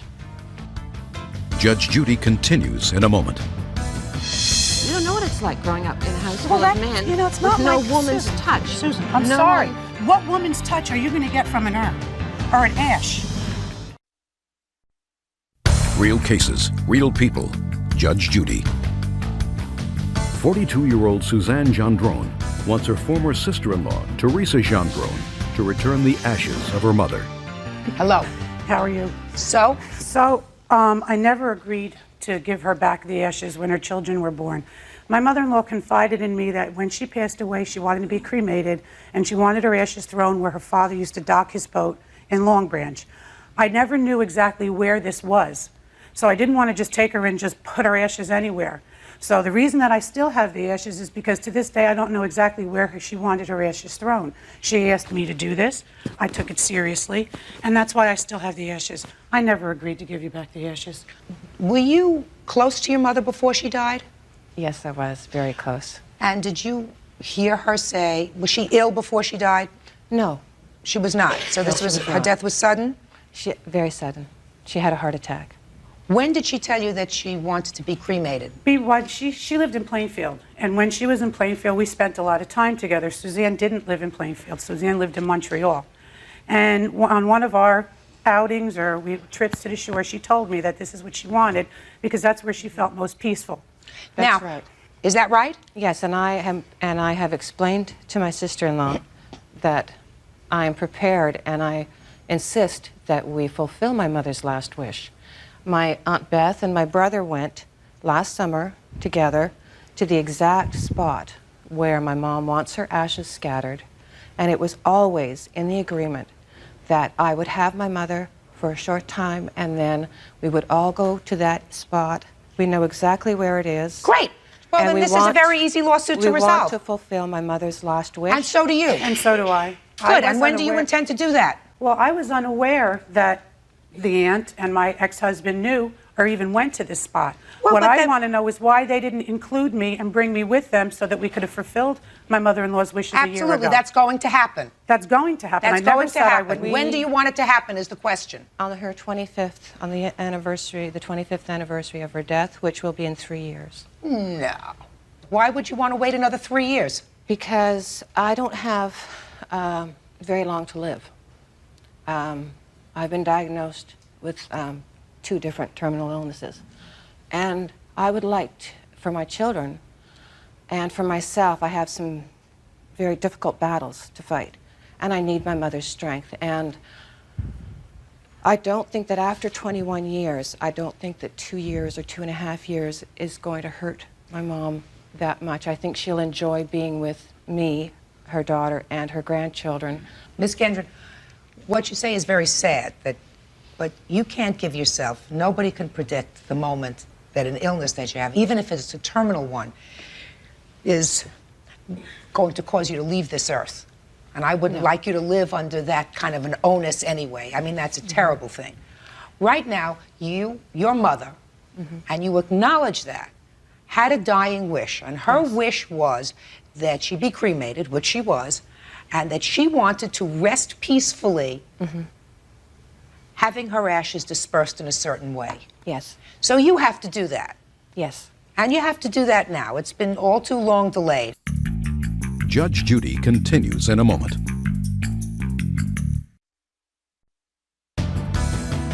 What is clear to me is that every person has the right to dictate what happens to them at the time of their death.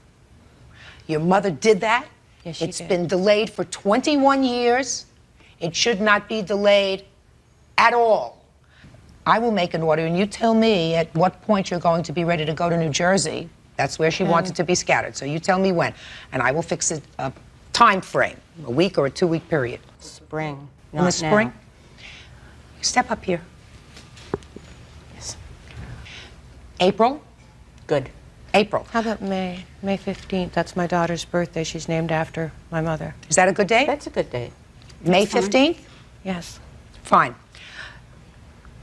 That on or before May 15th, the two of you, together with any of the siblings that want to accompany you, will finally fulfill your mother's last wish. Case is resolved. Thank you. Thank you. Parties are excused. You may step out. Your Honor, this is case number 465 on the calendar in the matter of Norris versus Derima. Parties have been sworn in, Judge. You may be seated. Sir, have a seat. Miss Norris, how long did you know the defendant before you invited her into your home? I knew her approximately 2 years, but we had lost contact for an entire year. There came a time, according to your complaint, that the defendant was having some difficulty and left her family's home and moved into your home. Correct. And you say she was there for about 4 months? About 3 months. And that she left owing you some money? Yes. What was the rental agreement that you had with her? It was $100 a month for rent. At a common courtesy, I expected a month in notice. 1/3 utilities, help out with groceries, which she did. She paid for utilities in October, but she still owes for November and part of December. Okay. And according to these papers, she moved out on December 12th. Correct. So you want her to pay the whole month of December? Mm-hmm. And what else does she owe you for? She owes $70 for late fee. We gave her the opportunity to pay the rent, and it never came. So I figured $10 a day, and then I decided to take it to court. $10 a day? For late fees? 7 days. And then I decided to take it to court. I had already given her 2 weeks. It doesn't seem like an awful lot of money that you're suing for, $294. So there must be another reason why you're bringing this lawsuit, because you had to take time away from whatever else you do. I assume you work? Mm-hmm. Part-time. Who is this? This is my husband. He's also my witness. And I assume he works? Yes. So you took time off from whatever business you had to do, so there must be something more to this than $294. No, we just took her in. She was pregnant. Basically would have given her the shirts off our back, and she stabbed us in the back. So, I'm listening. My side of the story. Well, I had known Dania. It's true that I'd known her for 2 years. And I was telling her about my situation. I told her I was pregnant, and I said, you know, I just know that my family's going to kick me out. I know that my boyfriend's going to bail on me, and I think that I should have an abortion. And she said, no, we want you to keep it, and to do that, we're willing to help you out. We want you to stay with us. We're going to give you encouragement, and all we ask for is that you pay $50 for groceries. And so I did, to my best ability, fulfill that. And they were constantly fighting all the time. After I lost my baby, they started asking for $100 rent You know, as if losing my baby and my family and the boyfriend wasn't enough. You know, can we get $100 out of you because we spent too much on our credit cards? And I just got fed up with it because the bills kept coming. But you did pay her $100 at least twice for rent. Because she said she didn't have food to feed her baby. No. That means if you didn't have food to feed the baby, then she'd take you, maybe you give her $20. So clearly, based upon what she's saying, you did have some arrangement with her to give her rent. Were you working? I was. Well, if you were working when you moved in with her and her husband, then you should pay rent, right? Right. Of course. I have a paper here. This is Krista's handwriting. She even has written on it, rent utilities, $153. Looks like a monthly thing to me. Well, let me take a look.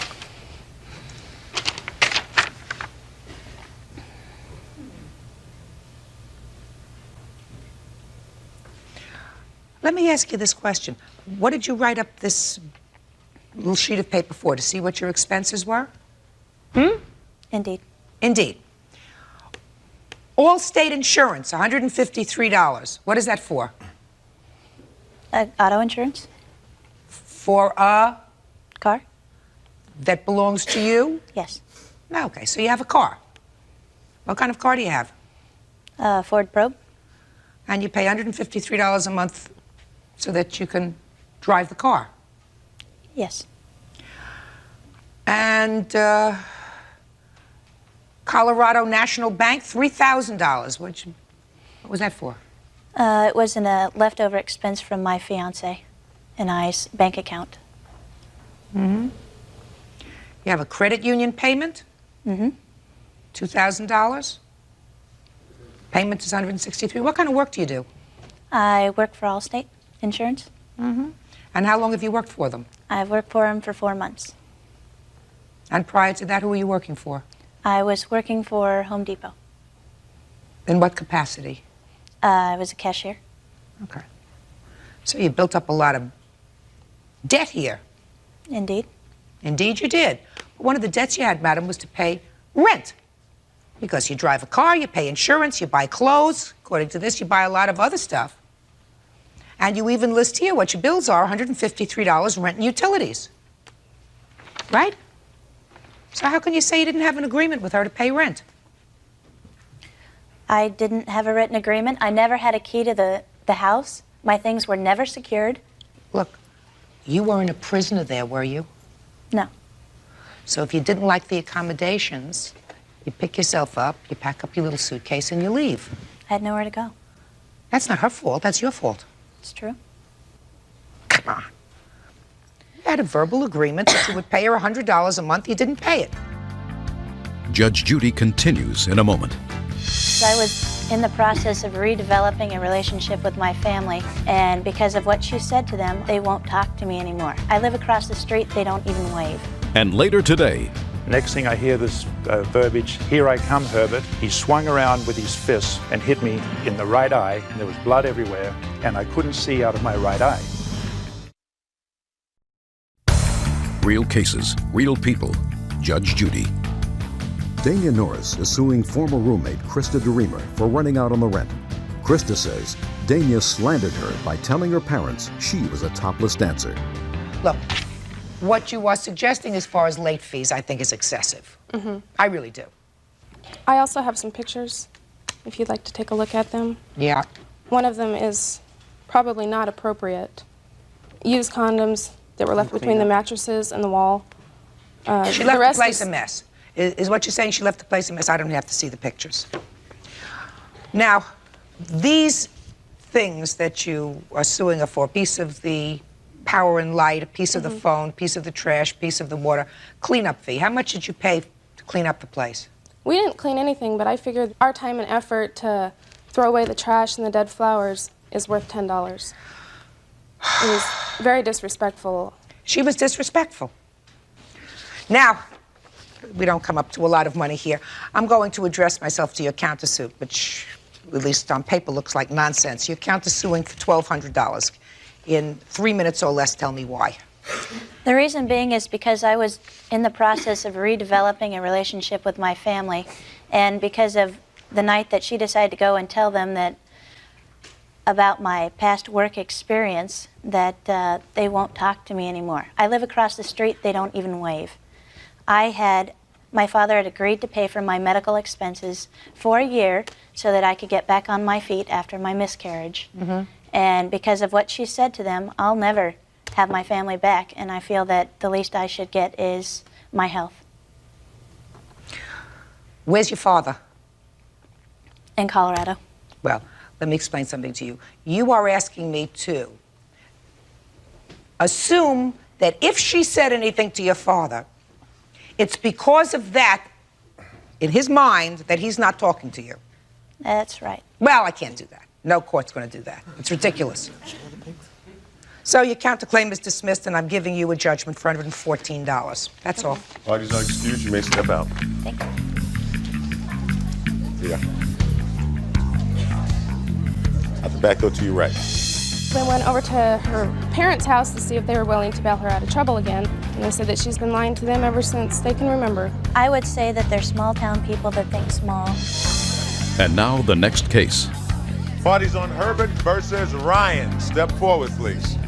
58-year-old salesman Greg Herbert claims roommate 39-year-old marketing rep Chris Ryan assaulted him, causing severe eye injury. Now, are you neighbors? Is that what I understand this to be? We were living in the same house, Your Honor. In the same house? Same house. Not an apartment house, a private house? It's a cottage, a 3-bedroom house. And how long had you been living there together? I had been there over a year. He had been there 4 or 5 months, Your Honor. According to your complaint, he assaulted you? Yes, Your Honor. When? On the evening of December the 5th, 1997. And tell me the circumstances surrounding the assault, sir. I was on the telephone this one evening about 5 in the afternoon, and I heard a lot of noise out in the front of the house, barking like a dog, and general commotion. I went out the front door, and Mr. Ryan was sitting in a chair right outside the front door with one of the neighbor's kids, and he was making a lot of noise and barking. So I said, please, you keep the noise down. I'm on the phone to San Francisco. I can't hear. I went back to my room. The noise continued. I went out, it said the same thing a second time. Went back, third time, same thing. No abatement of noise, no apologies or anything. The fourth time, I went out, closed the door, I locked the door, went back into my room, got back on the phone. A couple of minutes later, I heard the screen being torn out of my window, which is, my desk is facing the wall, my back is to the window. The drape is closed over the window. Next thing I hear this verbiage, "Here I come, Herbert." He vaulted into the room onto my bed. My bed is right underneath the window. I got up from my chair, starting to get a little fearful, went through the door. He swung around with his fists and hit me in the right eye. He was on my left. I was just reaching towards the door. All of a sudden, there was blood everywhere. And just to show you, Your Honor, this is my shirt that I was wearing at the time. These are my jeans that I was wearing. They have been washed once, but there are still blood stains visible.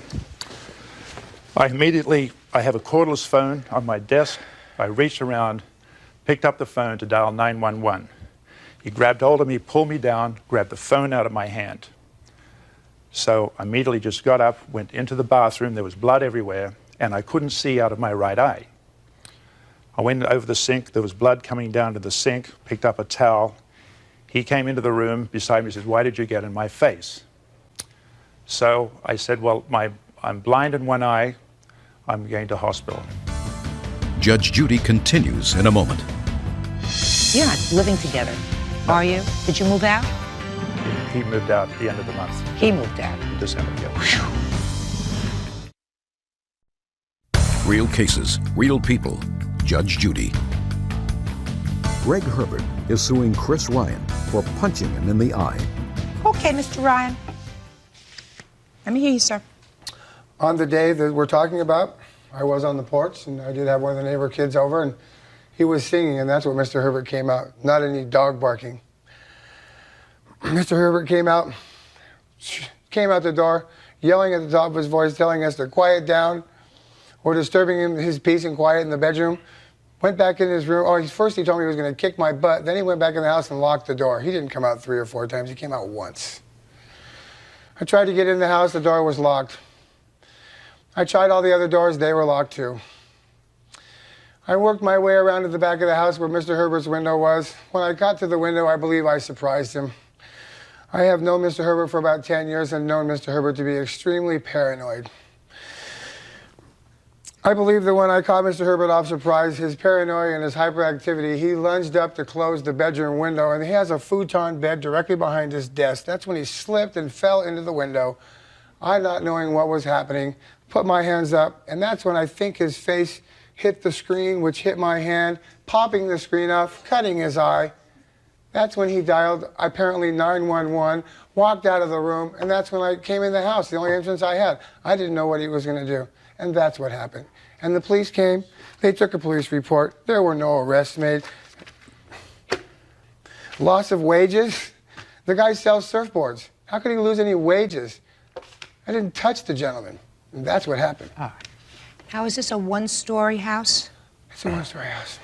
And how many windows are there in the house? Approximately 2, 3, 4, 5, 6, 7, 8, 9, 10. So the only window that was available to you to go in was the window in his room. I tell you, the reason why that is because the other gentleman there, Mr. Warner, who was our landlord, he's extremely paranoid too, and he wouldn't let me leave the house without having all the windows locked. Wouldn't let me leave my room without locking all the windows. Mr. Herbert was the kind of. So what you're telling me is of the 10 or 12 windows, which I assume you tried, Mr. Ryan, correct, before you went into his window? Well, yes, I did. You tried all of the other 9 or 10 or 12 windows before you found that the only possible way of getting into the house was to enter through his bedroom window. Is that correct? It was not to enter through his window. It was to get to his window and attempt to get him to open the front door for me. But again, because I... But you wound up, sir, in his room.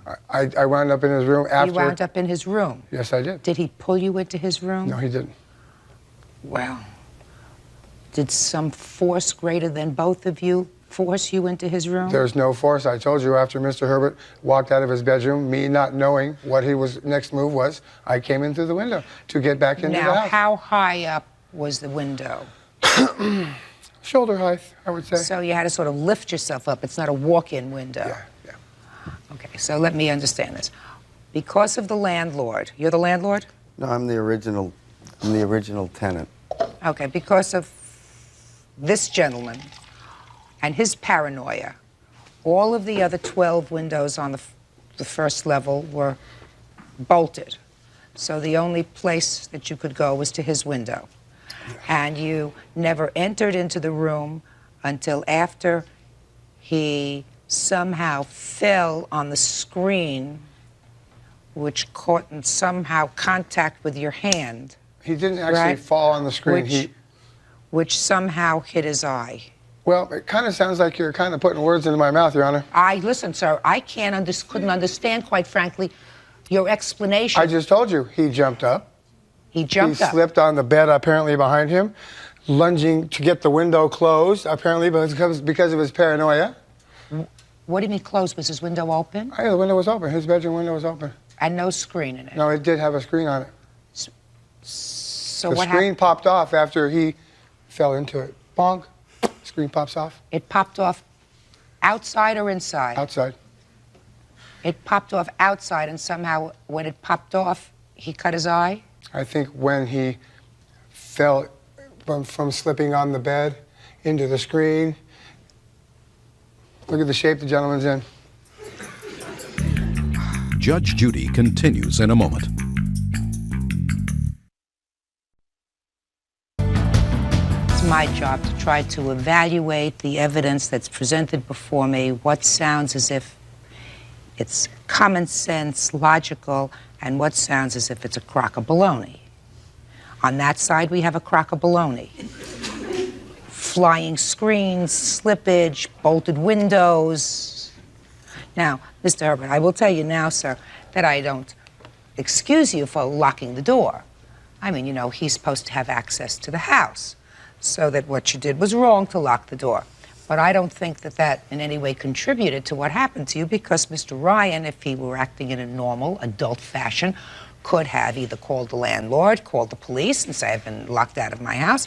The response is not to come flying into your bedroom window and sucking you in the eye. That is not a normal, adult, reasonable response. So while it was not the right thing to do, to lock the front door, you're not living together, are you? Did you move out?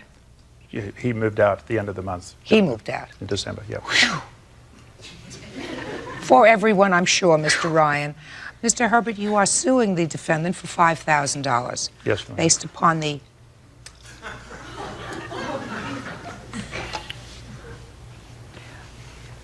Based upon what I've seen here, you're entitled to your $5,000. Thank you, Your Honor. You want to do anything else? You want to do anything else? Do I look like I'm feeling bad? And $50 court costs. Thank you. Excuse, you may step out. Передает эту нагрузку на большой палец. Отсюда и мотивация как бы у балерин все время держать большой палец в выпрямленном состоянии. Вот здесь. Как только мы это увидели, то получается, что есть при таком косом ходе вот такое противодействие формы. Оказывается, что все мышцы, которые заставляют нашу ногу удерживаться, это приводящие мышцы, имеют целую систему мышц, которые приводят ногу, то есть не позволяют ей отойти в сторону. Но все мышцы, которые находятся на голени, в отличие от бедра, находятся на наружной поверхности, вот здесь, которые, собственно говоря, управляют этой поверхностью. Поэтому у нас получился вот такой диагональный ход дублирующих линий с этой стороны. Колено же, которое зажалось в этой части, ей досталась интересная функция. Оно как будто бы выглядит в виде цилиндра, сдвинутого вот так в сторону. Поэтому получилось, что когда мы рисуем это бедро, то мы видим форму вот такого спускающегося цилиндра, который переходит в такой же цилиндр, но который идет с неким смещением. Поэтому весь коленный сустав всегда выглядит вот так направленно. В этом виновата на самом деле малоберцовая кость, которая отодвинулась вот так в сторону и создала вот это дополнительное пространство. Но коленная чашечка, которая существует у нас на передней поверхности, ее задача защищать два края бедренной кости, и поэтому она очень плотно привязана к этому пространству. Но для того, чтобы ее удержаться, нужна связка, которая ее будет держать. И поэтому она спускается этой собственной связкой и прикрепляется на переднюю поверхность большеберцовой кости. В результате возникает два треугольника. И поэтому на начальном этапе, для того, чтобы понять, как строится коленная чашечка, лучше всего научиться видеть следующее. Мы ставим хорошо визуально видимый край коленной чашечки, рисуем треугольник. И под этот треугольник рисуем еще один треугольник. Раз треугольник и два треугольника. Это и будет наш коленный сустав, относительно которого вся внутренняя поверхность будет удаляться туда, вся наружная поверхность будет удаляться сюда. А это будет абсолютный фронт. Из-за того, что коленная чашечка, если рассматривать в профиль ногу, то коленная чашечка по отношению к этой же вертикали будет находиться в так называемом минусе. То есть она развернута вот так, за счет чего выглядит зачастую темной. Если мы будем рассматривать голень, по отношению к этому краю, голень как будто возвращается сюда. Но верхний край голени все еще сохраняет такой же наклон. Поэтому если провести некую вертикальную линию, идущую вдоль края большеберцовой кости, то огромная масса мышц бедра всегда будет вынесена за эту линию. И поэтому коленная чашечка должна оказаться не на прямой линии, а она должна как бы быть отдельным объемом вынесена за эту форму. Итак, мы построили два вот этих треугольника, но на самом деле никто никогда так коленную чашечку не видит, потому что все видят примерно следующую часть. Все видят край силуэта, здесь и здесь, и потом видят некое тональное пятно в виде коленной чашечки, потом еще два тональных пятна здесь и здесь, и потом видят тональное пятно, которое спускается сюда вниз. Что это такое?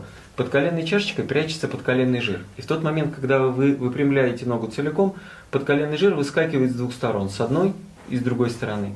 И он становится столь заметный, что коленная чашечка скорее воспринимается таким квадратиком, у которого есть некое непонятное пятно вниз. Но если внимательно присмотреться, это непонятное пятно вниз, это и есть собственная связка надколенника или передняя поверхность большеберцовой кости.